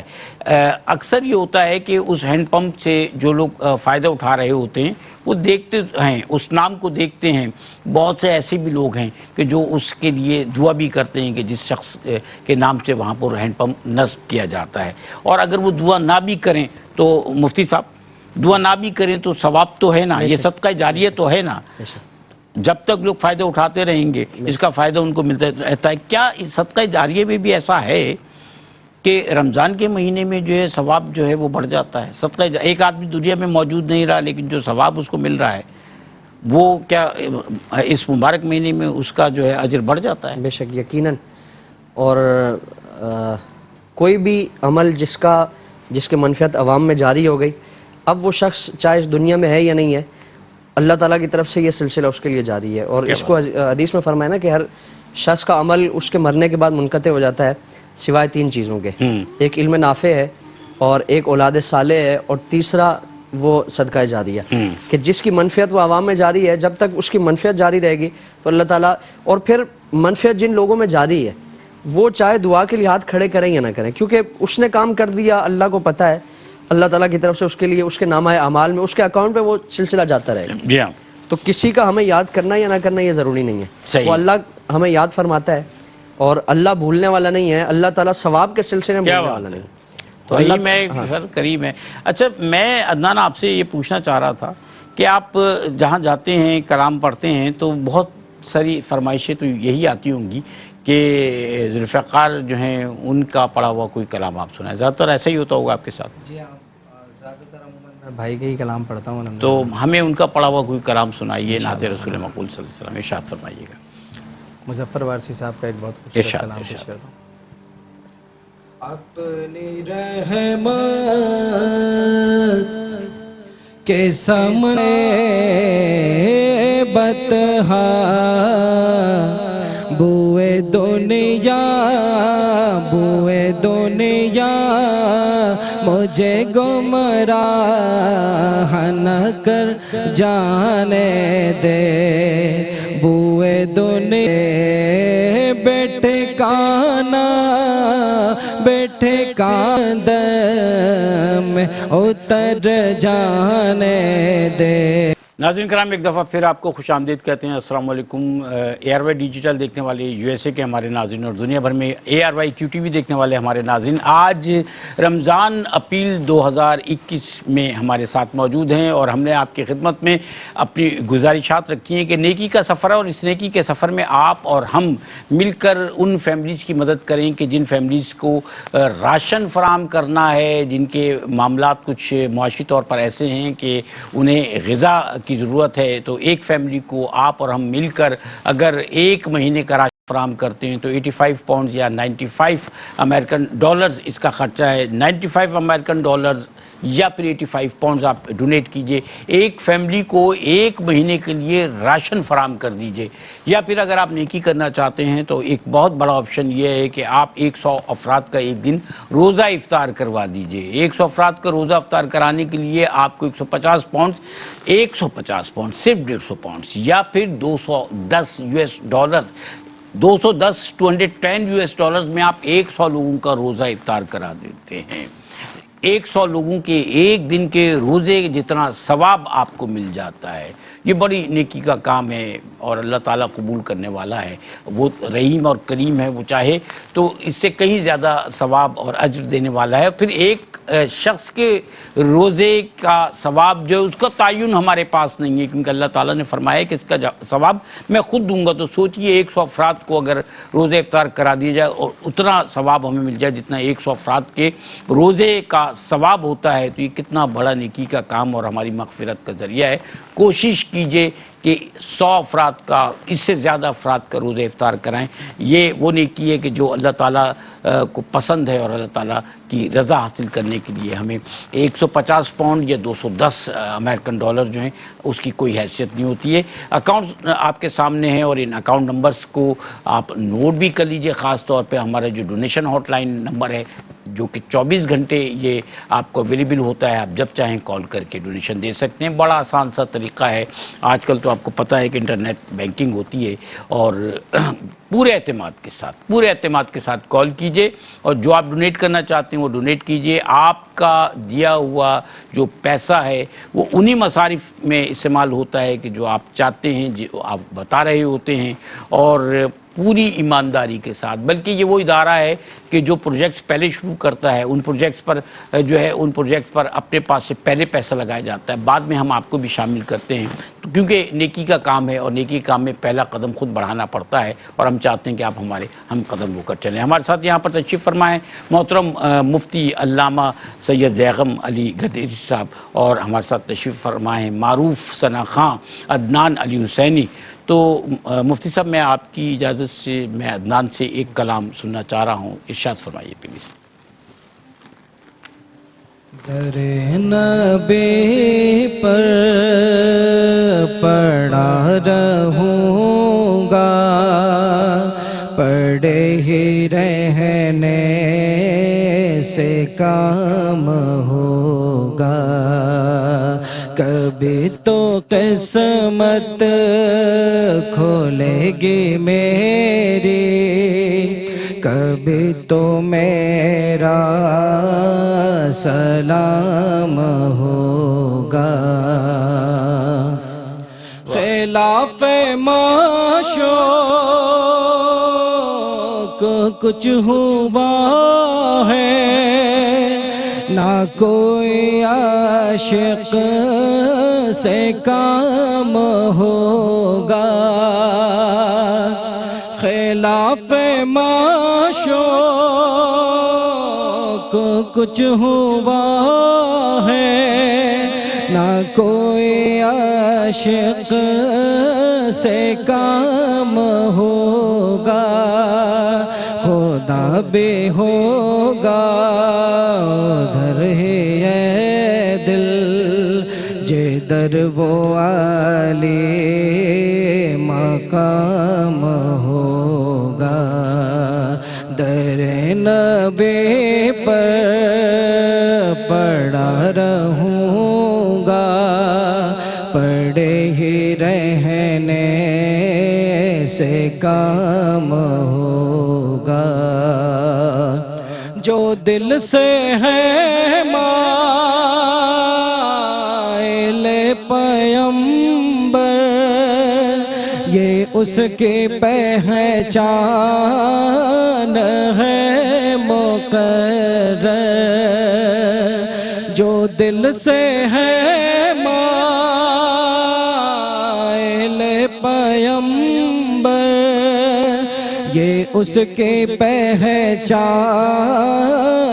ہے مقرر. کہ ہر دم اس بے نوا کے لب پر درود ہوگا, سلام ہوگا. در نبی پر پڑا رہوں گا, پڑے ہی رہنے سے کام ہوگا. کبھی تو قسمت کھولے گی میری, کبھی تو میرا سلام ہوگا. واہ واہ کیا بات ہے. ویسے یہ حقیقت ہے کہ آپ نے ذوالفقار بھائی کو پھر یاد دلا دیا. سر آپ سے ایک اور سوال یہ کہ عام طور پر جو خواتین کے زیورات ہیں ان کی نسبت سے یہ کہا جاتا ہے کہ ان کا جو پیسہ ہے زکوٰۃ کا وہ ان کو ہی ادا کرنا ہے، کیونکہ ان زیورات کی مالک عام طور پہ وہ ہوتی ہیں. اگر شوہر ادا کر دے تو کیا وہ قبول ہو جاتا ہے؟ اور شوہر پر زکوٰۃ کی ادائیگی اپنی بیوی کے زیورات کی کس حد تک فرض واجب ہے یا اس کو کرنی چاہیے؟ بیوی کے زیورات یا بیوی کی ملکیت میں جو بھی کچھ ہے شوہر پر تو کسی حد تک بھی فرض نہیں ہے. یہ شوہر کی اپنی ثوابدیدی ایک اس کا اختیار ہے اور اس کا ایک خود اپنا عمل ہے. اگر بیوی کی طرف سے وہ یہ عمل کرتا ہے تو اللہ تعالیٰ یقیناً اسے بھی ثواب عطا فرمائے گا. یعنی کسی کی طرف سے کوئی صدقہ اگر ادا کر رہا ہے اور اس نے سلوک کے طور پر نیکی کے طور پر ادا کر رہا ہے تو اللہ تعالیٰ اسے بھی اجر عطا فرمائے گا. لیکن بہرحال وہ خواتین پر ہی فرض ہے. اچھا. اور شوہر اس کی طرف سے ادا کر سکتا ہے. ٹھیک ہے. اس میں کوئی حرج نہیں ہے. اور اگر شوہر ادا نہیں کرتا تو خواتین کو لازمی ہے کہ وہ اس کی زکوٰۃ نکالیں. اور اس کی 7.5 تولہ سونا ہے، 52.5 تولہ چاندی ہے، یا اس کی مالیت کی کوئی بھی شے ہے تو اس کے لیے اگر خواتین کے پاس صرف سونا ہی سونا ہے یا چاندی ہی چاندی ہے زیورات کی صورت میں یا کوئی بھی شکل ہے اس کی تو وہ اس کے علاوہ کسی سے ادھار لے کر کرے یا اس کو فروخت کر کے کرے. بہر صورت یہ کوئی بہانہ نہیں ہے، اس کا کچھ حصہ فروخت کر کے. جی ہاں. بہانہ یہ نہیں ہے کہ پیسے نہیں ہیں. صحیح. کیونکہ یہ بھی ایک مالیت ہے اور بڑی اماؤنٹ ہے، بڑی اماؤنٹ کی یہ چیز ہے تو اس لیے زکوٰۃ بہر صورت اس پہ لازم ہوگی. اور یہ ایک دل کو تنگ کرنے والی بات ہوتی ہے کہ پیسے نہیں ہے. اللہ تعالیٰ نے بہت زیادہ بڑی اماؤنٹ اس پر زکوٰۃ کی ہم پر لازم نہیں فرمائی ہے. 2.5% ہے. 2.5% ہے صرف. تو اس کو اور پھر اس کی برکتیں اللہ تعالیٰ عطا فرمائے گا. جس طرح آپ نے شروع میں انٹرو میں فرمایا کہ جو زکوٰۃ یا صدقات کی مد میں دیا جاتا ہے تو اس میں کمی نہیں آتی. یقیناً اللہ تعالیٰ ہمیں خسارے میں نہیں ڈالے گا، نقصان میں نہیں ڈالے گا. تو خواتین پر لازم ہے کہ وہ زکوٰۃ کی ادائیگی کریں یا شوہر کرتا ہے یا وہ خود کریں. بہر صورت زکوٰۃ کی ادائیگی لازم ہے ورنہ عند اللہ سخت موقع. اچھا یہ فرمائیے گا کہ اور بھی بہت سارے صدقات ہیں، زکوٰۃ کے علاوہ صدقات ہیں، یہ صدقہ فطر ہے، اور اگر کفارے کی یا پھر اس کے علاوہ جو ہے کوئی اور ادائیگی کرنا پڑتی ہے فیملی کی طرف سے، تو کیا یہ ساری ذمہ داری گھر کے کفیل کی ہے یا صرف اگر آپ فطرے کی بات دیں تو ہر شخص اپنے فطرے کا خود ذمہ داری ہے، گھر کے کفیل پر اس کی ذمہ داری آتی ہے؟ صدقہ فطر میں شاید بھائی معاملہ یہ ہے کہ وہ صاحب خانہ جو ہے وہ اس پر اپنی اہلیہ اور جو نابالغ اس کے بچے ہیں، نابالغ بچے ان کا صدقہ فطر اس پر لازم ہے. اور وہ نابالغ بچے کہ جن کا اپنا مال نہیں ہے، مثال کے طور پر اس نے بچپن سے ہی اپنے بچوں کے لیے سیونگ شروع کر دی اور ہر بچے کے پاس پیسے ہیں تو اب وہ صاحب خانہ ان کا والد وہ اگر چاہتا ہے تو ان کے پیسے سے بھی ان کا صدقہ فطر ادا کر سکتا ہے. اچھا. یہ اس کو اختیار ہے کہ وہ اس کے پیسے سے دے یا خود اپنے پیسے سے ان کی صدقات. اچھا فدیہ یا کفارہ جو ہے وہ خود ہر ایک کو ادا کرنا ہوگا یا وہ بھی؟ اس میں بھی یہی صورت ہے کہ اگر وہ گھر کا سربراہ کسی کی طرف سے ادا کرنا چاہتا ہے تو اس میں کوئی حرج نہیں ہے. مالی اس میں ایک اصول یاد رکھیں نا کہ عبادات کی 3 قسمیں، ایک بدنی عبادت ہے اور ایک مالی عبادت ہے اور ایک بدنی مالی عبادت ہے. بدنی عبادت ہے جس طرح روزہ ہے، یہ ٹوٹلی بدنی عبادت ہے. نماز ہے یا نماز ہے، یہ بدنی عبادت ہے. حج بھی ہے. حج بدنی اور مالی ہے. جی ہاں. اور مالی عبادت زکوٰۃ ہے. صحیح. تو بدنی مالی اور مالی عبادت میں نیابت ہو سکتی ہے اور خالی جو بدنی عبادت ہے اس میں نیابت نہیں ہو سکتی. صحیح. یعنی کسی کی جگہ پہ ہم نماز نہیں پڑھ سکتے، کسی جگہ ہم روزہ نہیں رکھ سکتے.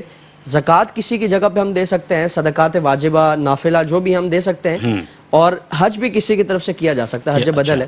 تو یہ اصول یاد رکھا جائے. کسی کی طرف سے کیا جائے گا تو اس کو ثواب ملے گا یقیناً.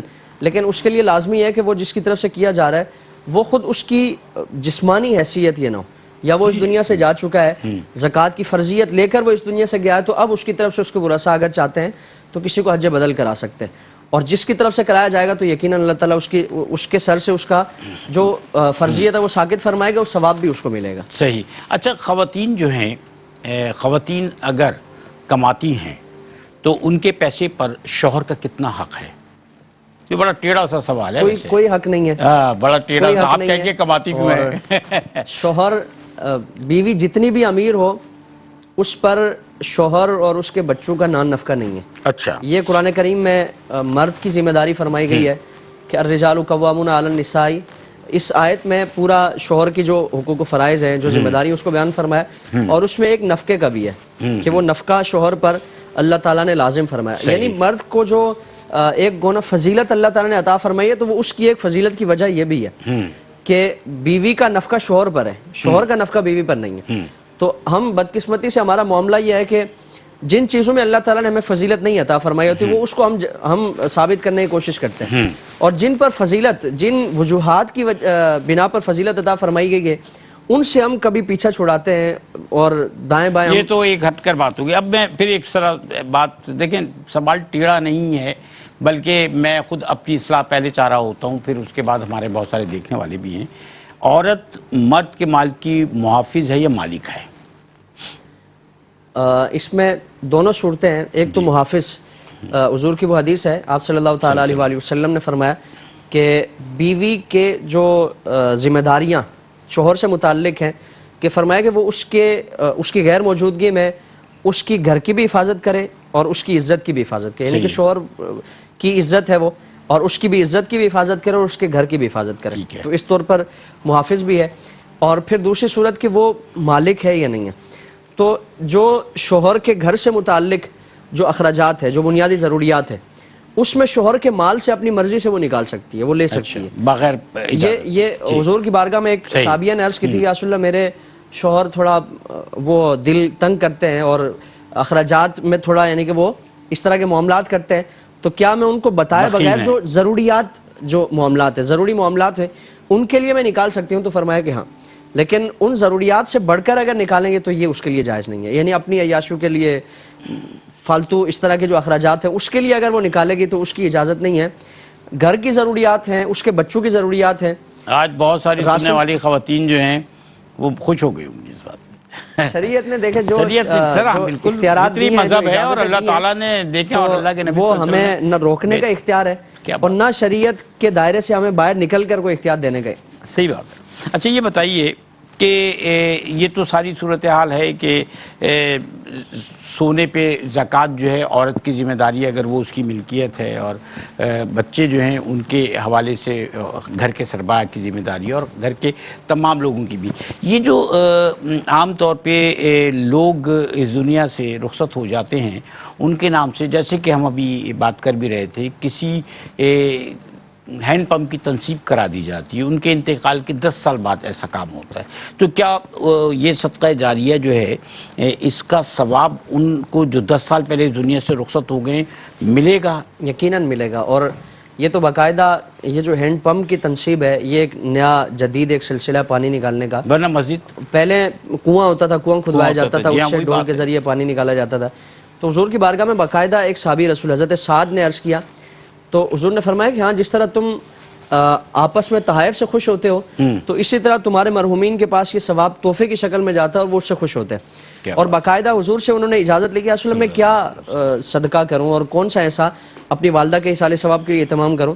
تو حضور نے کنویں سے متعلق فرمایا کہ کنواں کھدوا, اور باقاعدہ کنواں کھدوایا. روایات میں آتا ہے کہ حضور نے اس کا افتتاح فرمایا اور فرمایا کہ یہ سعد کی والدہ کے لیے.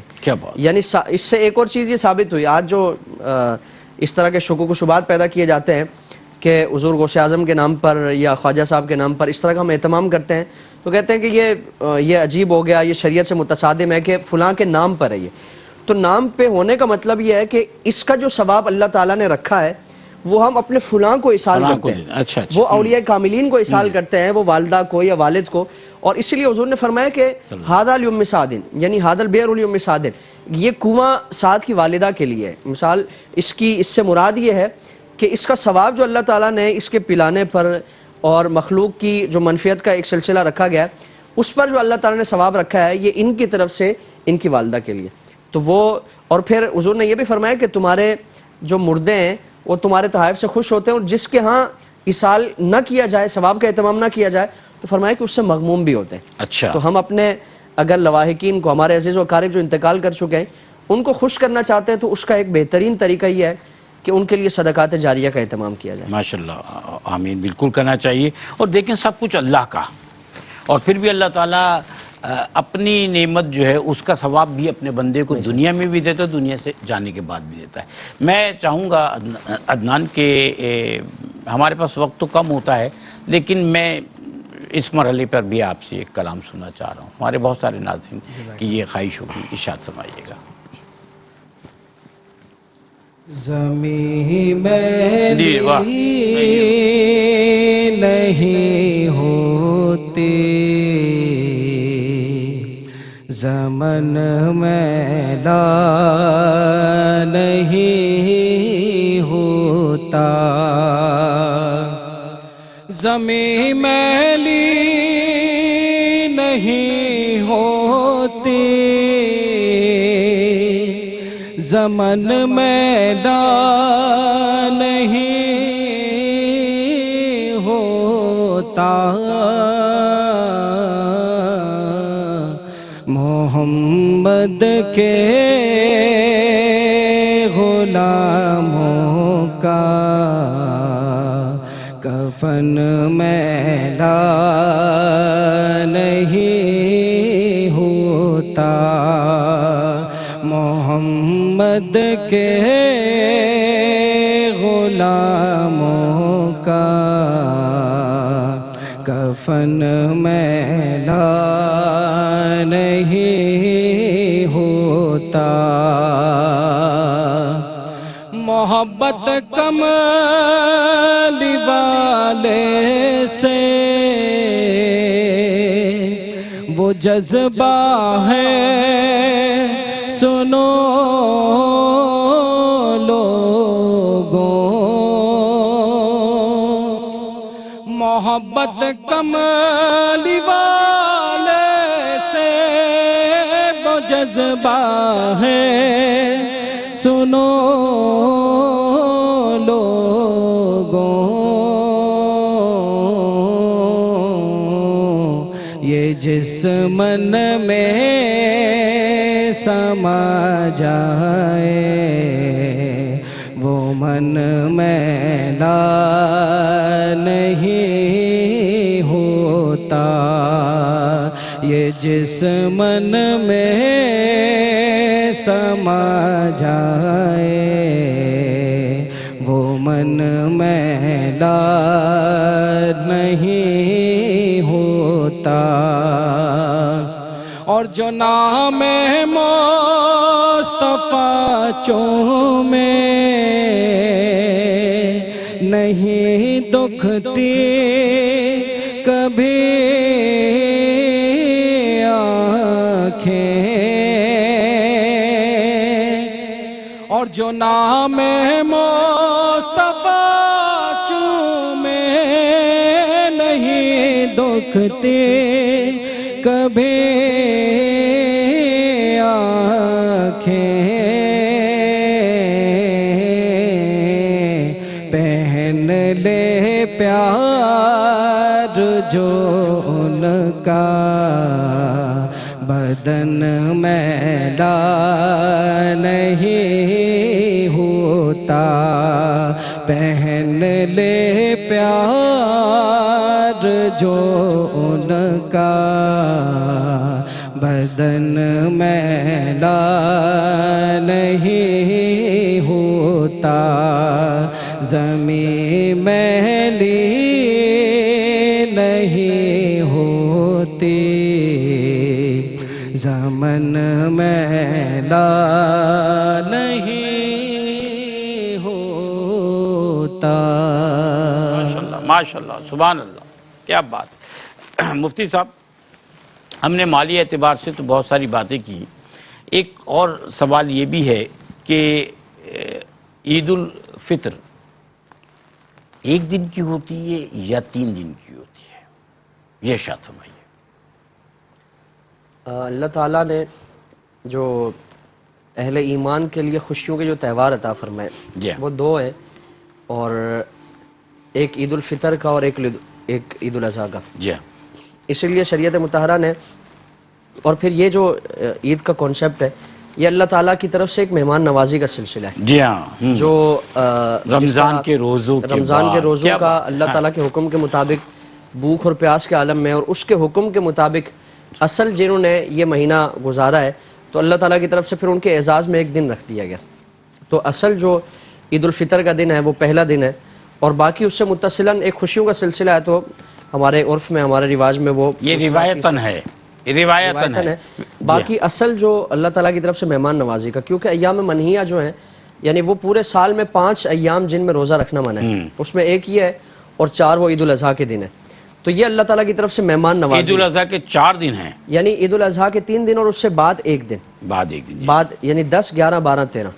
تو یہ 4 جو تکبیرات تشریق کا بھی جی ہاں، آخری اور ایک عید الفطر ہے. ایک عید الفطر. یعنی عید الاضحیٰ جو ہے اس کے 4 دن 3 دن ہے اصولاً دیکھا جائے تو وہ عید 3 دن کی وہ ہے. 3 دن قربانی کے ہیں جی ہاں، اور جو روزوں کی ممانعت ہے وہ چوتھے کیونکہ دن. ہاں وہ چوتھا دن یعنی وہ اللہ تعالیٰ کی طرف سے ایک مہمان نوازی کا سلسلہ کیا ہے بات ہے، جی کہ وہ ان ایام میں قربانی کا گوشت اور یہ اس طرح کی دعوتیں اور یہ سارا سلسلہ یہ در حقیقت اللہ تعالیٰ کی طرف سے یہ ایک سلسلہ ہے کیا بات جو ہے، اس کے بندوں کی طرف سے بندوں کی دعوت کی جاتی ہے، بندوں کے لیے اس طرح اہتمام کیا جاتا ہے.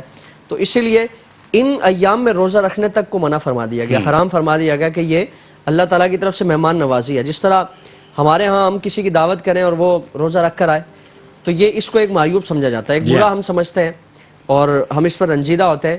تو جو اللہ تعالیٰ کی طرف سے دعوت کا دن ہو تو اس پر خوب لطف اندوز ہوا جائے کیا بات اور اس دعوت میں جو اللہ تعالیٰ کی طرف سے ایک بندوں کا سلسلہ بندوں کے لیے فرمایا گیا اس سے خوب مستفید. اب اللہ تعالیٰ کی طرف سے اگر دعوت ہے تو پھر یہ یقین ہونا چاہیے کہ اس کا اہتمام اللہ تعالیٰ ہی فرماتا ہوگا. اگر پورے تقوی کے ساتھ روزے رکھے گئے ہیں بے شک اور عید آ گئی ہے تو پھر یہ یقین ہونا چاہیے کہ دعوت اللہ تعالیٰ نے ہی فرمانی ہے. اچھا، روایتاً 3 دن کی یہ جو ہے عید الفطر منائی جاتی ہے لیکن ویسے 1 دن کی ہوتی ہے، آپ یہ فرما رہے تھے. اچھا، تہوار جو ہیں ہر مذہب کے ماننے والوں کے ساتھ ہم نے یہ دیکھا کہ مختلف خطوں کے اپنے بھی کچھ تہوار ہوتے ہیں، مختلف خطوں کے اپنے بھی کچھ تہوار ہوتے ہیں.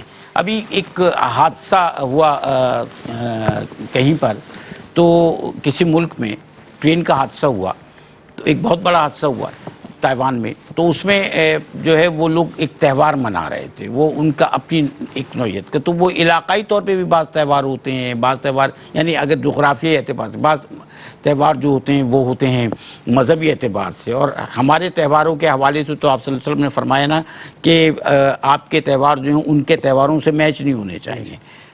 تہوار کی اہمیت دین اسلام میں کیا ہے سر؟ یہ ارشاد فرمائیے. ایک تو خوشی کا جو ایک نظریہ ہے کہ خوشی کے طور پر یہ 2 دن 2 تہوار رکھے گئے اور اس کے علاوہ ہماری جو ایک تاریخی جو بعض نسبتیں ہیں تو ان کو بھی تازہ کرنے کے لیے ان کو زندہ رکھنے کے لیے تہوار رکھے گئے. جس طرح حج کا ایک یہ تہوار ہی ہے کہ وہ عبادت کا سارا سلسلہ اور قدم قدم پر وہ تاریخی جو حیثیت ہے، پوری دنیا کے لوگ ایک ہی تہوار ایک ہی وقت میں مناتے ایک ہی ہیں، لباس میں ایک ہی مقام پر ایک ہی جیسا حلیہ اپنا کر ایک ہی جیسے الفاظ اور جملے بول کر وہ تہوار بنانے کی مفتی کوشش صاحب. کرتے اس میں ایک بہت بڑی خوبصورتی یہ بھی ہے کہ یہ جو رویت ہے چاند کی، یہ مختلف جگہوں پر مختلف دنوں میں ہوتی ہے.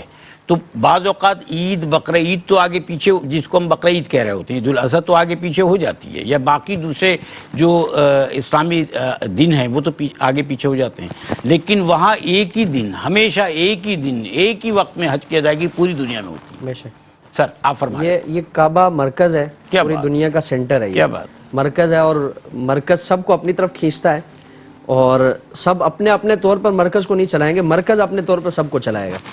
تو مرکز اپنے طور پر سب کو چلاتا ہے، سب کو وہ کنٹرول کرتا ہے. تو یہ ایک تہوار یہ، اور پھر اس کے علاوہ جتنے بھی ہمارے اسلامی تہوار ہیں، اسلامی اس طرح کے معاملات ہیں، تو اس میں ہم کہیں نہ کہیں تاریخی حیثیت اس کی ضرور ملتی ہے. جس طرح ربیع الاول کا ایک مقدس ایک سلسلہ ہے تو وہ ایک تاریخی حیثیت ہے. اسی طرح محرم الحرام، یعنی جتنے شریعت مطہرہ شب معراج سارے جو پورے سال کے تہوار ہیں تو کوئی نہ کوئی تاریخی حیثیت، اور اس میں بھی اس کو منانے میں بھی شریعت نے یہ لازم فرمایا کہ شریعت کے جو حدود و قیود ہیں اس سے باہر نہیں نکلنا. یہ بات سمجھانے کی ہے اصل میں. بے شک. یہ سب سے زیادہ سمجھانے کی بات ہے کہ شب برات کیسے منانی ہے. بے شک. اپنے آپ کو بری کروائیں گناہوں سے، یہاں پر پٹاخے چھوڑنا شروع کر دیتے ہیں لوگ. سر کچھ باتیں ایسی ہیں جو سمجھانے کی ہیں. کیا ایسا ہے کہ ہم عید الفطر کو بھی اس کی ضرورت سے کہیں زیادہ اہتمام کر کے منا لیتے ہیں؟ یہاں ہمیں کیا دیکھیں نا کرنا عید چاہیے؟ الفطر کیا ہے، جی ہاں. کیوں ہے؟ کیوں ہے؟ یہاں ہم دیکھیں نا کہ وہ عربی کا ایک شاعر ہے، اس نے پوری نظم لکھی تھی بڑی خوبصورت. اس کا پہلا شعر اس نے کہا کہ لیس العید لمن لبس الجدید انما العید لمن خاف بالوعید، کہ عید اس کی نہیں ہے جس نے نئے کپڑے پہن لیے، نیا لباس پہن لیا. عید تو اس کی ہے جو وعید سے ڈرا. یعنی اچھا. اللہ تعالیٰ کی طرف سے جو وعید ہے، جو سزاؤں اس کے کا سزا جزا ڈراوا کا ہے. جو اس کا معاملہ ہے، سزاؤں کا اس سے جو ڈراوا. ڈرا جی. اور اس نے اپنے نفس کے محاسبے کے ساتھ، اپنی اصلاح کے ساتھ اس ماہ مقدس کو گزار لیا، اس کے لیے عید ہے. اور حضرت مولا کائنات کا واقعہ بھی ہے نا کہ آپ کو دیکھا گیا کہ عید کے دن معمولی لباس ہے اور اللہ تعالیٰ کی بارگاہ میں گریہ ازاری ہے. تو عرض کیا گیا کہ حضور یہ تو عید کا دن ہے اور آپ لوگ خوش ہیں، خوشی کا دن ہے، آپ کے ہاں ایسا کوئی ہمیں نظر نہیں آ رہا. تو آپ نے فرمایا کہ خوشی تو اس کے لیے ہے جس کو پتہ ہے کہ اس نے اپنے رب سے مغفرت کا پروانہ لے لیا ہے، پروانہ اس نے حاصل کر لیا ہے. اور مجھے نہیں معلوم، یعنی یہ کہہ کون رہا ہے کہ زمانہ رسالت مآب صلی اللہ تعالی علیہ وسلم سے بار بار جنتی ہونے کی سند دی جا رہی ہے. تو وہ فرما رہے کہ مجھے نہیں پتا کہ میں اللہ تعالیٰ کی طرف سے مجھے یہ ایک اعزاز دیا گیا ہے، میرا رب مجھ سے راضی ہے یا نہیں ہے. یعنی عید تو اس کے لیے ہے، اور اللہ تعالیٰ نے یہ سلسلہ مہمان نوازی کا اس کے لیے فرمایا کہ جس اس کے بندے نے اپنا پورا مہینہ اس کے حکم کے مطابق گزارا ہے، اور جس کا رات کا معاملہ یہ رہا کہ وہ کرکٹ میں اور دیگر اس طرح کے کھیل تماشوں میں گزرا، دن بھر پورا سو کر گزارا. نہیں، آج کل کرکٹ اور کھیل تماشے نہیں ہوتے، اس سے آج کل پوری رات بازاروں میں گھوما جاتا جی ہے. اس سے کہیں آگے کے معاملات. جی ہاں، وہ جی. اعلیٰ حضرت نے کہا تھا نا کہ دن لاہو میں کھونا تجھے، شب صبح تک سونا تجھے، شرم نبی خوف خدا، یہ بھی نہیں وہ بھی نہیں. تو یہ معاملہ ہے جس کا مہینہ اس کیفیت میں گزارا. اور رمضان جیسا مقدس مہینہ کہ جس کا ایک ایک لمحہ ہماری پوری زندگی کے سارے لمحات میں سب سے قیمتی ہے، سبحان اللہ. تو اس کیفیت میں اس نے پورا مہینہ گزار دیا. اب وہ بھی نئے کپڑے پہن کے خوشیاں منا رہے، تو اس کو سوچنا چاہیے کہ خوشی کس چیز کی ہے. مہینہ وہ کسی بھی مہینے میں نئے کپڑے پہن لے، آج تو پھر اس کے لیے کوئی اسپیشل دن نہیں ہوا. اسپیشل دن اس کے لیے ہے جس نے اللہ کو راضی کیا ہے، کیا بات. اور جس نے اللہ تعالیٰ کی رضامندی حاصل کی ہے، تو اللہ تعالیٰ کی طرف سے پھر اس کے اعزاز اس کے لیے تو ہر یہ دن رکھا گیا. اسپیشل ہے. بے شک. ناظرین کرام، گزشتہ جو عید ہے دنیا بھر میں وہ اس کووڈ کی وجہ سے، جس کو ہم کووڈ-19 کہتے ہیں، جو 21 میں بھی ہمارے ساتھ ہے، اس کووڈ کی وجہ سے دنیا بھر میں رمضان شریف اور عید کا مہینہ جو ہے وہ جس حال میں گزرا تھا گزشتہ سال، وہ آپ بھی جانتے ہیں اور ہم بھی جانتے ہیں. یہ جو ابھی مفتی صاحب نے خوبصورت گفتگو فرمائی، اس میں اشارہ یہ بھی تھا کہ وہ لوگ جو رمضان اور عید کے درمیان جو لیلۃ الجائزہ ہے اس کو کس طرح سے گزار دیتے ہیں. تو بہت ساری چیزیں ایسی ہیں کہ جس کا موقع ہی نہیں مل پایا لوگوں کو. لوگ چاہتے بھی تو وہ سب کچھ اس رات میں نہیں کر سکتے تھے، ہاں گھر میں بیٹھ کے عبادت ضرور کر سکتے تھے. تو اللہ تعالیٰ نے اپنی قدرت سے یہ دکھایا ہے کہ اللہ تعالیٰ کی قدرت کے معاملات تو چلتے رہے، دنیا میں انسانوں کے معاملات جو تھے نا دنیاوی، وہ سب کے سب رک گئے جو انسان کے اختیار میں تھے. تو اللہ تعالیٰ سے دعا کرنی ہے ہمیں، اس مرتبہ سب کو دعا کرنی ہے. پہلے تو بہت سے لوگوں کو یقین نہیں تھا کہ یہ کووڈ-19 کوئی چیز ہے، یہ کرونا کوئی چیز ہے. اب تو لوگ جو ہے، بہت سے لوگ جو ہیں اس کے مضمرات سے گزر چکے ہیں. بہت سی فیملی سے ان کے بہت سارے پیارے چلے گئے. بہت سے لوگ جو ہے وہ اس کی سنگینیوں سے متاثر ہوئے اور بیماریوں کا سلسلہ بھی رہا. اب بھی ہم جو ہے وہ دواؤں کا اہتمام اور دعاؤں کا اہتمام کر رہے ہیں. پھر یہ کہ بہت سے لوگوں کے روزگار میں بھی فرق پڑا، دنیا میں کاروبار میں فرق پڑا. اب لوگوں کو عقل آ گئی، سمجھ میں آ گیا کہ یہ بھی کوئی وبا ہے کہ جس نے دنیا کو متاثر کیا. تو یہ ایک موقع ہے ہمارے پاس کہ ہم مبارک مہینے میں رمضان شریف کے اللہ تعالیٰ سے پہلے کی نسبت کہیں بڑھ کر عبادت اور دعائیں کریں کہ اللہ تعالیٰ ہمیں اصل عید عطا فرمائے. وہ عید جو ہم منا سکیں، اسی طریق سے منا سکیں کہ ایک دوسرے سے گلے ملیں، گلے مل کر محبت کا، پیار کا اظہار کر سکیں. اب تو ہم لوگوں کی مجبوریاں یہ ہیں نا کہ لوگوں سے ہاتھ نہیں ملا سکتے، گلے ملنا تو بہت دور کی بات ہے. تو اللہ تعالیٰ سے دعا کرنے کا وقت ہے. اب بھی اگر انسان نہ سمجھے، اب بھی ویسے تو لوگ اکثر جو دانا لوگ ہیں، کوئی بیمار پڑ جائے تو کہتے ہیں اللہ تعالیٰ نے تمہیں تنبیہ فرمائی ہے، اپنے آپ کو صحیح کر لو. یہاں تو پوری دنیا میں اتنے بڑے سانحات ہو گئے، اتنا بڑا مسئلہ ہوا، اب بھی کیا ہم نہیں سمجھیں گے؟ دانائی اس حد تک تو ہمارے اندر موجود ہے کہ ہم سمجھ سکیں کہ ہمیں جو ہے وہ اب اللہ کے سامنے کس طرح سے گڑ گڑانا ہے، کس طرح سے دعا مانگنی ہے، کس طرح سے اللہ تعالیٰ سے یہ جو کرونا کی وجہ سے تباہیاں پھیلی ہیں ان سے بچنا ہے۔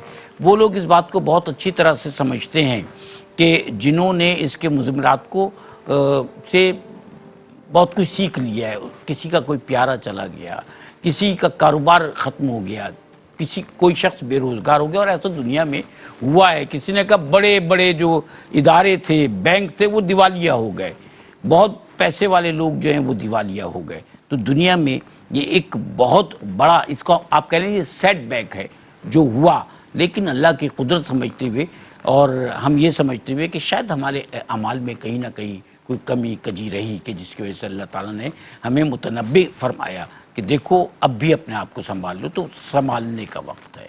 اور یہاں جو ہمارا میسیج ہے اس میسیج کو بھی اس کے ساتھ شامل کرتے ہوئے اس بات کو آپ تک پہنچانا چاہتا ہوں کہ یہ حقیقت ہے کہ سفید پوش لوگ جو ہیں بہت سارے ایسے ہیں کہ جو بے روزگار بھی ہوئے ہیں، جن کی جو انکم ہے وہ کم ہوئی ہے، کچھ لوگوں کی ختم ہو گئی ہے، بہت سارے لوگوں کا کاروبار ختم ہو گیا ہے، جو چھوٹے کاروبار تھے۔ لوگ نقصانات کے باوجود جو ہے وہ سروائیو کرنے کی کوشش کر رہے ہیں۔ وہ شخص جو کما کر گھر لایا کرتا تھا اپنے کاروبار سے، آج وہ گھر آتا ہے تو یہ بتاتا ہے کہ میں کما کے کچھ نہیں لایا ہوں بلکہ کاروبار میں مزید نقصان ہو گیا ہے۔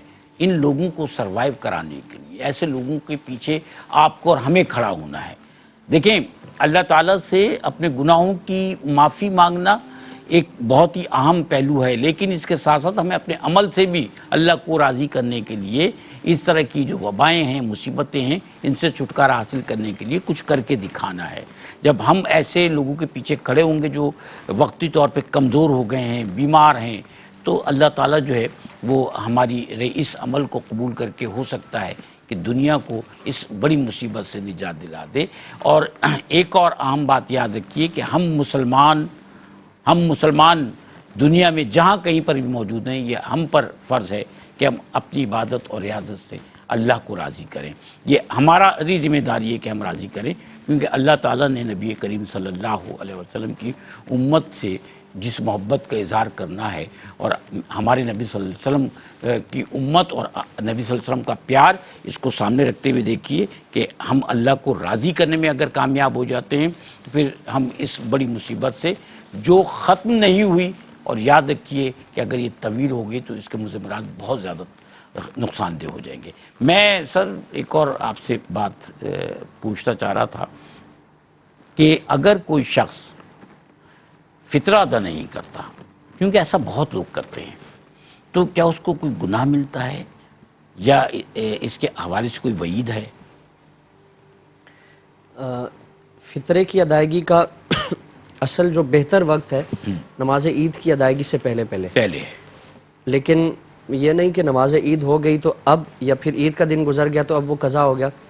وہ پوری زندگی واجب الادا ہے، وہ اس کے ذمہ واجب ہے، لازم ہے، وہ کبھی بھی ادا کرے گا تو ادا ہی ہوگا، لیکن بلا وجہ اس میں تاخیر کرنا یہ گناہ ہے۔ یعنی جس طرح شروع میں ہم نے جو احتمالات کا تذکرہ کیا کہ خدا نخواستہ اگر وہ دیوالیہ ہو گیا، کاروبار نقصان ہو گیا، حیثیت نہیں رہی، یہ ٹائم جو ہے فطرے کی ادائیگی کا وہ جو ہے شوال کا چاند نظر آنے سے لے کے نماز عید تک کا ہے۔ نماز عید شوال کے چاند سے پہلے دے سکتے ہیں، اس سے پہلے دے سکتے ہیں پورا، بلکہ فطرے کا جو اصل مقصد ہے وہ اگر ہم حاصل کرنا چاہتے ہیں تو رمضان میں ہی جو مستحقین ہیں، کیونکہ فطرے کی جو ایک وجہ ہوتی ہے کہ وہ غرباء، فقراء، مساکین وہ ہمارے ساتھ نماز عید کی، وہ عید کی خوشیوں میں، عید کا جو تہوار ہے اس کی خوشیوں میں ہمارے ساتھ شریک ہو سکے۔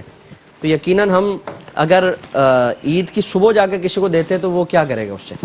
تو اس لیے رمضان میں ہی ادا کریں، بہتر یہ ہے کہ رمضان میں ادا کریں۔ اور اگر کسی نے کسی وجہ سے بلا وجہ اس میں تاخیر کرنا یہ گناہ ہے، اور اپنے آپ کو مزید مشکلات میں ڈالنا ہے، مزید خطرات جو نہیں دیتے، جو غافل ہیں اس سے، پوری زندگی اگر کسی نے نہیں دیا تو اب بھی اس کے ذمہ واجب الادا ہے، لازم ہے کہ اس کو ادا کیا جائے۔ اگر کوئی شخص نہیں دے سکا اور اس کا انتقال ہونے والا ہے تو وہ اپنے ورثاء کو وصیت کرے کہ میرے مال سے ادا کیا جائے۔ اس کے انتقال کے بعد ورثاء پر لازم ہوگا کہ اس کے مال سے تہائی سے اس کو نکالا اس جائے. کے لیے بھی صاحب حیثیت ہونا یا جی. صاحب نصاب ہونا ضروری ہے. جو زکوٰۃ کی فرضیت کے لیے شرائط ہیں وہی اس کے لیے شرائط ہیں. اچھا. اور اس زکوٰۃ کے لیے ہے کہ پورا سال گزرنا شرط ہے، اور اس کے لیے پورا سال گزرنا شرط نہیں ہے، بلکہ اس وقت پہ ہاں اس صبح اگر کسی کے پاس، یعنی نماز عید کی صبح صادق کے وقت اگر کسی کے پاس مال ہے تو اس پہ صدقہ فطر واجب ہے. غنی پر اپنی طرف سے اور اپنے نابالغ جو اولاد ہے اس کی طرف سے صدقہ فطر واجب ہے. کوئی شخص نادانی میں کسی پروفیشنل فقیر کو، گداگر کو پیسہ جو ہے وہ فطرے کا یا زکوٰۃ کا دے دیتا ہے، تو کیا اس کے نادانی میں، تو کیا اس کے ثواب میں کمی ہوتی ہے؟ اس نے نیت یہ کی نا کہ یعنی یہ بھی یقیناً اسی نیت کے ساتھ دیا ہے کہ یہ مستحق ہے، فقیر ہے، تو اللہ تعالیٰ اس کی نیت کے مطابق اس کو اجر عطا فرمائے گا. لیکن اب اگر اس کو پتہ چل گیا کہ یہ مستحق نہیں ہے، اور مستحق نہ ہونے کے باوجود اس نے اس کو زکوٰۃ یا فطرہ ادا کر دیا ہے، تو اب ظاہر ہے اس کو دوبارہ ادا کرنا یہ لازم ہوگا. اور اگر اس کو اچھا پتہ ہی دوبارہ نہیں- کرنا پڑے گا ظاہر اگر ہے پتہ اس کو- چل گیا. اگر اس کو پتہ چل گیا کہ یہ شخص مستحق نہیں تھا، یا یہ شخص مثال کے طور پر سادات میں سے ہے اور اس نے بغیر پوچھے اس کو زکوٰۃ دے دی یا صدقہ فطر دے دیا، اور بعد میں پتہ چلا، تو اب اس کو زکوٰۃ دوبارہ ادا کرنی لازم دوبارہ دینا پڑے گی. دوبارہ ادا کرنی لازم ہوگی. اور اگر تاخیر ہوئی ہے تو اس تاخیر کا چونکہ اس نے جان بوجھ کے نہیں کیا تو گناہ نہیں ہوگا. اچھا میں مفتی صاحب ایک اور اہم پہلو کی طرف جانا چاہ رہا ہوں اسی نسبت سے. اکثر ہم لوگ جو ادائیگی کرتے ہیں، چاہے وہ صدقات ہوں، خیرات صدقات، یا زکوٰۃ ہو، فطرہ ہو، ہمارے سامنے جو گداگر آتے ہیں وہ اننون ہوتے ہیں، ہم ان کو نہیں جانتے. آپ اگر عیدگاہ جاتے ہیں یا عیدگاہ سے آتے ہیں تو وہاں جو لوگ ہیں ان کو ہم موسٹلی جو لوگ بیٹھے ہوتے ہیں گداگر، ان کو ہم نہیں جانتے. سگنلز پہ، گلیوں میں، گھروں پہ آ کے ہم نہیں جانتے ان کو، لیکن وہ اپنی حالت سے، اپنی جو ہے وہ فریادوں سے یہ ثابت کرتے ہیں کہ وہ بہت زیادہ ضرورت مند ہیں. ان کے پاس چھوٹے چھوٹے بچے یا تو بے لباس یا کم لباس حالت میں، اور ایسے کہ یہ بیماری کی حالت، مختلف صورتیں ہیں. ہم ان کو دے دیتے ہیں کیونکہ ایک دل بھی تو ہے نا ہمارے سینے کے اندر جو پسیج جاتا ہے. تو کیا یہ صحیح عمل ہے کہ ایسے لوگ کو زکوٰۃ دے دی جائے یا صدقات دے دیے جائیں یا صدقۃ الفطر کی ادائیگی ایسے لوگوں کو کر دی جائے جو ہمارے لیے اننون ہیں اور وقتی طور پر ہمارا دل پسیج گیا ان کو دیکھ کر؟ ظاہری طور پر اگر کسی کی یہ کنڈیشن ہے کہ وہ اپنے حلیے سے یا جو اس کا ایک تقاضا ہے اس کے مطابق وہ فقیر لگتا ہے تو اس کو دے دی جائے. اور اگر لا علمی کی وجہ سے یعنی دے دیا ہم نے، ہمیں پتہ ہی نہیں چلا، تو پھر تو اللہ تعالیٰ کوئی مواخذہ نہیں فرماتا، وہ ہمارے لیے معاف ہے. لیکن اگر پھر بھی ہمیں پتہ چل جاتا ہے تو پھر یہ پھر دوبارہ دینا سر لازمی ایک یہ تو اہم پہلو لوگوں کے سامنے آ گیا ہے کہ یہ جو گداگر ہیں یہ زیادہ تر جو ہے یہ گینگ ہوتا ہے، اور باقاعدہ جو ہے وہ آپ کو پتہ ہے کیا معاملات رہتے ہیں. تو یہ سب کے سب جو ہیں یہ پیشہ ور ہیں. آج سڑکوں پر، عیدگاہوں کے پاس، یہ وہ اب عید کا سیزن رمضان کا آئے گا تو ایک بڑی کھیپ جو ہے وہ بڑے شہروں میں پہنچ جائے گی اور وہ جگہ جگہ اپنے مورچے بنا رہے ہیں. میں مورچے کا لفظ استعمال کر رہا ہوں. تو یہ ایک ایسی حقیقت ہے جو کھل کر سب کے سامنے آ گئی ہے. لیکن پھر بھی ہماری پریکٹس یہی ہے، کیونکہ اگر یہ پریکٹس ختم ہو جائے تو یہ لوگ آنا چھوڑ دیں. آج بھی ہم سگنلز پر، عیدگاہوں میں، گھروں پہ جو یہ لوگ آ رہے ہیں ہم ان کو نواز رہے ہیں، ہم ان کو دے رہے ہیں، اور یہ ایک بہت بڑا کروڑوں اربوں روپیہ جو ہے اس کا وہ لے کر اور یہاں سے روانہ ہو جاتے ہیں. پھر یہ ہمیں عید کے بعد یا رمضان کے بعد نظر نہیں آتے. جب ہمیں یہ پتہ ہے کہ یہ سب کچھ ہو رہا ہے تو کیا یہ بہتر عمل نہیں ہے کہ ہم اپنے طور پر تحقیق کر کے اپنے گرد و پیش میں، رشتہ داروں میں، جاننے والوں میں، آس پڑوس میں ایسے سفید پوش لوگوں کو جو ضرورت مند ہیں تلاش کریں؟ کیا یہ بہتر عمل نہیں ہے؟ بے شک. شاید بھائی اس سے پہلے ہماری جو بات ہوئی، جو گفتگو ہوئی، وہ اسی سے متعلق ہے کہ کبھی کبھار اگر کوئی ایسا واقعہ ہمارے سامنے آتا ہے، ایک یہ ہے کہ مستقل جن کا دندہ ہی یہی ہے، جن کا معاملہ یہی ہے، اور وہ باقاعدہ ایک منظم ایک طریقہ کار سے وہ ہمارے سامنے آ رہے ہیں، تو ایسوں کو تو بالکل ہی نہ دیا جائے. اب یہ تو حقیقت واضح ہو گئی ہے نا. یہ چیز ہے. اور یہ بھی ہمارے سامنے ہے کہ وہ باقاعدہ ایک مافیا کی شکل میں علاقے بانٹے جاتے ہیں، اور علاقوں کی باقاعدہ بولیاں لگتی ہیں ان کی فیملی میں اور ان کے سلسلے میں، اور ان کی وجہ سے جو اصل مستحقین ہیں وہ ہمارا حصہ ان تک نہیں پہنچ پاتا. ہم ان کی مدد نہیں کر جرائم کو بھی پاتے. تقویت ملتی ہے. اور اسی وجہ سے جرائم کو بھی تقویت ملتی ہے, اور ایسے جو بیگر مافیا ہیں وہ مضبوط ہوتے ہیں. یعنی وہ سلسلہ جس کی معاشرے سے آپ صلی اللہ تعالیٰ علیہ وآلہ وسلم نے سختی کے ساتھ ایسے افراد کو بالکل جڑ سے اکھاڑ کر پھینکنے کا حکم فرمایا. یعنی حضور کی بارگاہ میں ایک شخص آئے, عرض کیا رسول اللہ, آپ صحابہ کرام سے فرماتے کہ میری کچھ مدد کر دیں. تو حضور نے فرمایا کہ نہیں. تمہارے پاس کیا ہے؟ عرض کیا رسول اللہ, میرے پاس ایک چٹائی ہے اور ایک پیالہ ہے, یہ میرا کل سامان ہے. حضور نے فرمایا کہ لے آؤ. وہ گھر کا جتنا سامان تھا وہ سارا حضور کی بارگاہ میں پیش کیا.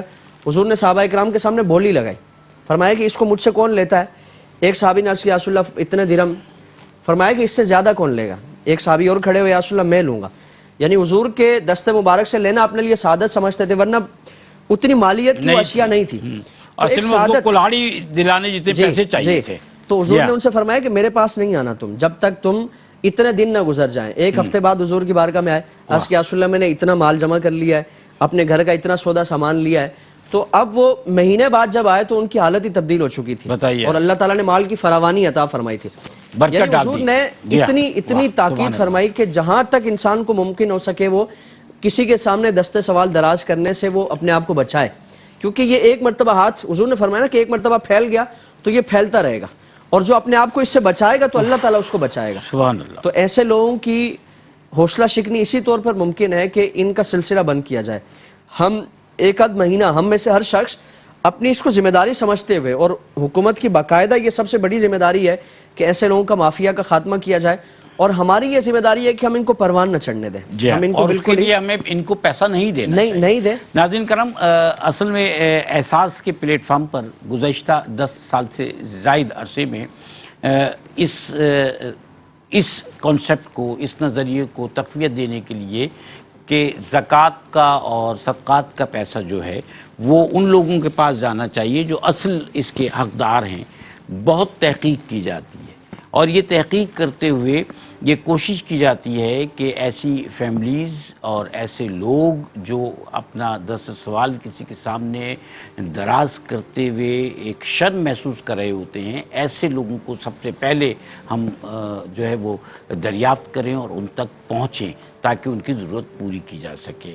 اور پھر یہ کہ جس طرح ہماری نشریات کے ذریعے آپ تک ہماری بات پہنچتی ہے کہ آپ ڈونیشن کے ذریعے ہماری اس نیکی کے سفر کا حصہ بنیں, وہیں وہ لوگ بھی ہماری نشریات کو دیکھتے ہیں کہ جو حقیقتاً ضرورت مند ہیں, ان کی اپلیکیشنز بھی ہمارے پاس ایک بڑی تعداد میں آتی ہیں, یا کسی نہ کسی طرح سے وہ رابطے میں آتے ہیں کہ وہ ضرورت مند ہیں.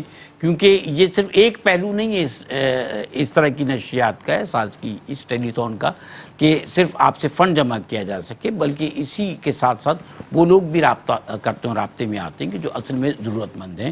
وہ اس اعتماد کے ساتھ رابطے میں آتے ہیں کہ ان کو پتہ ہوتا ہے کہ اللہ تعالیٰ نے ان کے لیے یہ ایک ایسا راستہ جو ہے وہ بنا دیا ہے, ایک ایسا در کھول دیا ہے جہاں وہ اپنی عزت نفس کی حفاظت کرتے ہوئے یہاں سے مدد حاصل کر سکتے ہیں.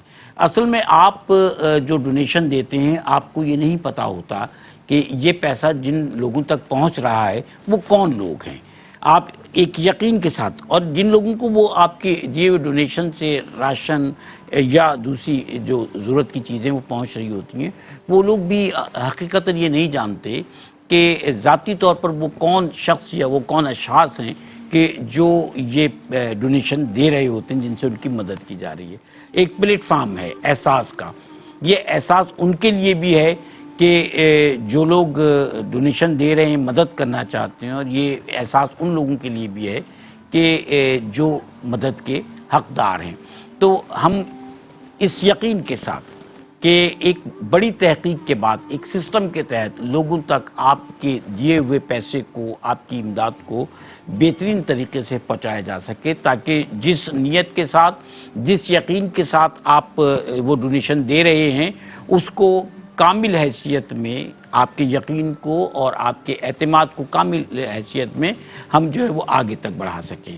تو اس یقین کے ساتھ آپ دیجئے, کیونکہ بہت سے لوگ ایسے ہیں کہ ان کے گرد و پیش میں جو ہے وہ ان کو نہیں پتہ چل پاتا کہ ان کو کہاں زکوٰۃ دینی ہے. تو یہ زکوٰۃ کہیں ایسی جگہ دے دینا کہ جو کوئی شخص کسی بہروپ کے ذریعے, کسی فراڈ کے ذریعے آپ سے ہم سے جو ہے وہ یہ پیسہ لے اور کوئی پیشہ ور ادارہ یا لوگ ہوں تو ان سے بچتے ہوئے آپ کوشش کیجئے کہ احساس کے پلیٹ فارم سے، یہ وہ پلیٹ فارم ہے کہ جو ایک بہت بڑے ادارے کے تحت کام کر رہا ہے، اس ادارے کو زکوٰۃ اور صدقات کے پیسے سے کہیں بڑھ کے اپنے پاس سے جو ہے وہ اس ادارے کی خدمت کرنے کے لیے ایک خطیر رقم خرچ کرنا پڑتی ہے۔ تو اس ادارے کے تحت، اس ادارے کے جو سربراہان ہیں ان کے تحت جو ہے وہ ایک بڑا کام دنیا بھر میں ہو رہا ہے نیکی کا، اور آپ جانتے ہیں کہ کہیں کوئی انسانی سانحہ ہو جائے، چاہے بیروت جانا پڑ جائے ٹیم کو، چاہے ینگون جانا پڑ جائے، کہیں پر بھی جانا پڑ جائے تو پہلے وہاں پہنچتے ہیں، اس کے بعد آپ کے سامنے آتے ہیں کہ اب آپ کیا مدد کرنا چاہتے ہیں۔ تو یہ وہ ادارہ ہے کہ یا احساس وہ احساس ہے کہ جہاں قدم پہلے بڑھایا جاتا ہے اور پھر آپ سے درخواست کی جاتی ہے کہ اس کاروان کا حصہ بن کر ہمارے ہم قدم ہو جائیں۔ تو آپ اگر چاہتے ہیں کہ ایسی فیملیز، ایسے سفید پوش لوگ کہ جن کے گھروں میں کمانے والا کوئی نہیں ہے یا بیمار ہے یا ایسی حالت ہے جن کا کاروبار ختم ہو گیا ہے، آپ ان لوگوں کی خدمت کرنے کے لیے ایک مہینے کے راشن کا 85 پاؤنڈ یا 95 US ڈالرز میں اہتمام کریں۔ 100 لوگوں کا اس رمضان شریف میں آپ اگر ایک دن روزہ افطار کرانا چاہتے ہیں تو 150 پاؤنڈ یا 210 US ڈالرز میں آپ ان لوگوں کا روزہ کھلوانے کے لیے ڈونیشن دیجیے۔ آپ کے سامنے باقی ڈیٹیلز ہیں، اکاؤنٹس نمبر موجود ہیں۔ ہم نے آپ سے گزارش کی ہے، ہمیں یقین ہے کہ آپ ہمارے اس پیغام کو اہمیت دیتے ہوئے ایک قدم آگے ضرور بڑھائیں گے۔ مفتی صاحب، اب سب سے اہم مسئلہ یہ ہے کہ حکومتیں جب کام کر رہی ہوتی ہیں تو جب تک عوامی سطح پر ان کا ساتھ نہ دیا جائے تو حکومت کسی طور بھی اپنے کسی بھی پروجیکٹ میں کامیاب نہیں ہو پاتی، اور ایسا ہوتا ہے اور ہو رہا ہے کہ ایسے بہت سارے ادارے بنائے گئے ہیں، آپ پناہ گاہیں بنائی گئی ہیں کہ جہاں لوگوں کو کھانا دیا جاتا ہے، رہائش یعنی سر پہ چھت بھی دی گئی ہے، اور ہمیشہ سے حکومت نے گداگروں کو جو ہے وہ سڑکوں سے گرفتار کر کے مختلف اداروں میں پہنچایا ہے۔ لیکن اس سے کہیں زیادہ ضروری یہ نہیں ہے کہ ہم عوامی سطح پر سڑکوں پر خیرات دینے کی بجائے اداروں کو وہ جو خیرات ہم روزانہ دے رہے ہوتے ہیں اس کو جمع کر کے اداروں کو دینا شروع کر دیں تاکہ وہ بڑے پیمانے پر خدمت خلق کا فریضہ انجام دیں۔ ارشاد فرمائیے صاحب۔ شاہد بھائی، خلوص کے ساتھ اور باقاعدہ طریقہ کار کے ساتھ اگر اس سلسلے کو کیا جائے تو شریعت نے ہمارے مال میں جو سلسلے رکھے ہیں جی وہ اتنے ہیں کہ نکالنے والا اگر دیانتداری کے ساتھ نکالے اور استعمال کرنے والے، اس کو مختلف مدات میں لگانے والے اگر دیانتداری کے ساتھ یہ پورا سلسلہ کیا جائے تو معاشرے سے بالکل ہی غربت، افلاس اور اس طرح کے سارے معاملات کی بالکل ہمیں نام و نشان تک نہ ملے۔ اور اس کی مثال ہم اپنی اسلامی تاریخ میں ہم دیکھ چکے ہیں کہ زکوٰۃ لے کر مستحقین کو ڈھونڈا جاتا تھا تو مستحقین نہیں ملتے تھے۔ جی ہاں، یہ ہماری تاریخ کا حصہ ہے۔ جی ہاں، لیکن اگر سسٹم پراپر ہو، سسٹم میں شفافیت، زکوٰۃ انہی تک پہنچے کہ جو اس کے مستحق ہیں، تو دیکھیں آج حکومت کے ہاتھ میں کوئی زکوٰۃ کیوں نہیں دینا چاہتا، یہ ہم میں سے ہر شخص جانتا ہے، کیونکہ اس کو پتہ ہے کہ وہ شفافیت کے ساتھ یہ طریقہ نہیں ہو سکتا، یہ پھر وہ سیاسی بات ہے جو ہمارا کام نہیں ہے۔ اور پھر یہ سارے معاملات تو اس لیے باقاعدہ جو خیراتی ادارے ہیں کہ جو پورا سال یہ کام کرتے رہتے ہیں، پورا سال یہ معاملات چلاتے رہتے ہیں، تو ان کے ذریعے کیا جائے تاکہ ان کے پاس ایک فہرست ہے۔ جس طرح ہم اس طرح کے جو جگہ ہیں، چوک چوراہے ہیں، وہاں غرباء کو اس طرح کے نوازنے کے بجائے جو اس طرح کے فقراء ہیں شور کوٹ میں، عمر کوٹ یا دیگر اس طرح کے انٹیریئر کے علاقے میں مشقتیں جھیل کر وہاں جانے کی ضرورت کیا ہے کہ جہاں وہ مستحقین کو تلاش کیا جاتا ہے اور علم میں ہوتا ہے کہ یہ سارے معاملات ہیں وہاں۔ تو اس لیے کوشش یہ کی جائے کہ مستحقین کو ڈھونڈ کر یا ایسے اداروں کی مدد لی جائے کہ جہاں ان کی رسائی پہلے سے موجود ہے۔ یہ ایک سسٹم ہے، ایک مستحکم ادارہ ہے، اس ادارے میں بہت سارے لوگ کام کر رہے ہیں اور کام کرتے ہوئے ایسے لوگوں تک جو ہے وہ مدد بھی پہنچا رہے ہیں۔ تو ناظرین کرام، ہمارا آج کا میسیج آپ تک پہنچا، یہ نشریات کا سلسلہ بھی جاری ہے اور انشاءاللہ ہم اس کو مزید وسعت دیں گے کیونکہ نیکی کا کام ہے، نیکی کے کام کو وسعت دینا بہت ضروری ہے۔ ان لوگوں تک بھی پیغام پہنچانا ہے جن تک پیغام اب تک نہیں پہنچا، ان کو بھی اس قافلے کا حصہ بنانا ہے کہ جو اب تک ہمارے ساتھ آ کر شامل نہیں ہوئے، تاکہ ہم دنیا سے غربت کا، بھوک کا، افلاس کا، بیماری کا، تنگ دستی کا خاتمہ کر سکیں اللہ کے حکم سے اور ہمارا اس میں کوئی کردار ہو۔ تو آج کی یہ نشریات جو کہ احساس کے پلیٹ فارم سے رمضان اپیل 2021 آپ کی خدمت پیش کی گئی، اس میں آپ تک میسج پہنچا، ٹیلی فون نمبرز آپ کے سامنے ہیں، ڈونیشن ہاٹ لائن کا نمبر نوٹ کر لیجئے، اور میں اپنے معزز مہمانوں کا شکریہ ادا کروں گا، محترم مفتی سید زیغم علی گردیزی صاحب کا ہمارے ساتھ تشریف فرما، عدنان علی حسینی، ان کا بھی میں شکر گزار ہوں، اور ناظرین کرام آپ سے اجازت دوں گا اور عدنان سے ایک کلام کی میں درخواست کروں گا، تو اپنے میزبان شاہد مسرور کو احساس کے ساتھ اجازت دیجیے۔ اللہ حافظ۔ کرم کے بادل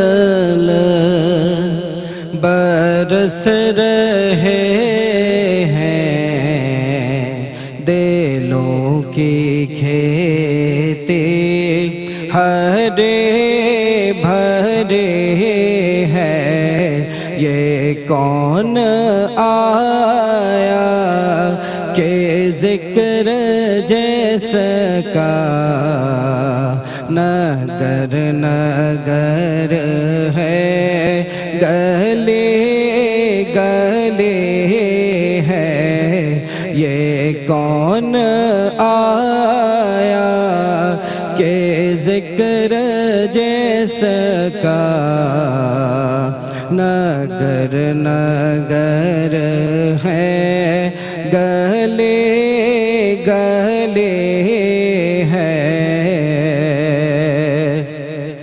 دیے دلوں کے جلائے رکھنا، دیے دلوں کے جلائے رکھنا، نبی کی محفل سجائے رکھنا، نبی کی محفل سجائے رکھنا، جو راحت دل سکون جاں ہے، وہ ذکر ذکر محمد ہے، جو راحت دل سکون جاں ہے، وہ ذکر ذکر محمد ہے۔ میرے نبی نبی نبی کی ہے شان بالا، بڑا سخی ہے مدینے والا، بڑا سخی ہے مدینے والا، ہمیں تو جو کچھ بھی مل رہا ہے، یہ مہربانی حضور کے ہے، یہ کون آیا کہ ذکر جیسا کا نگر نگر ہے، گلے گلے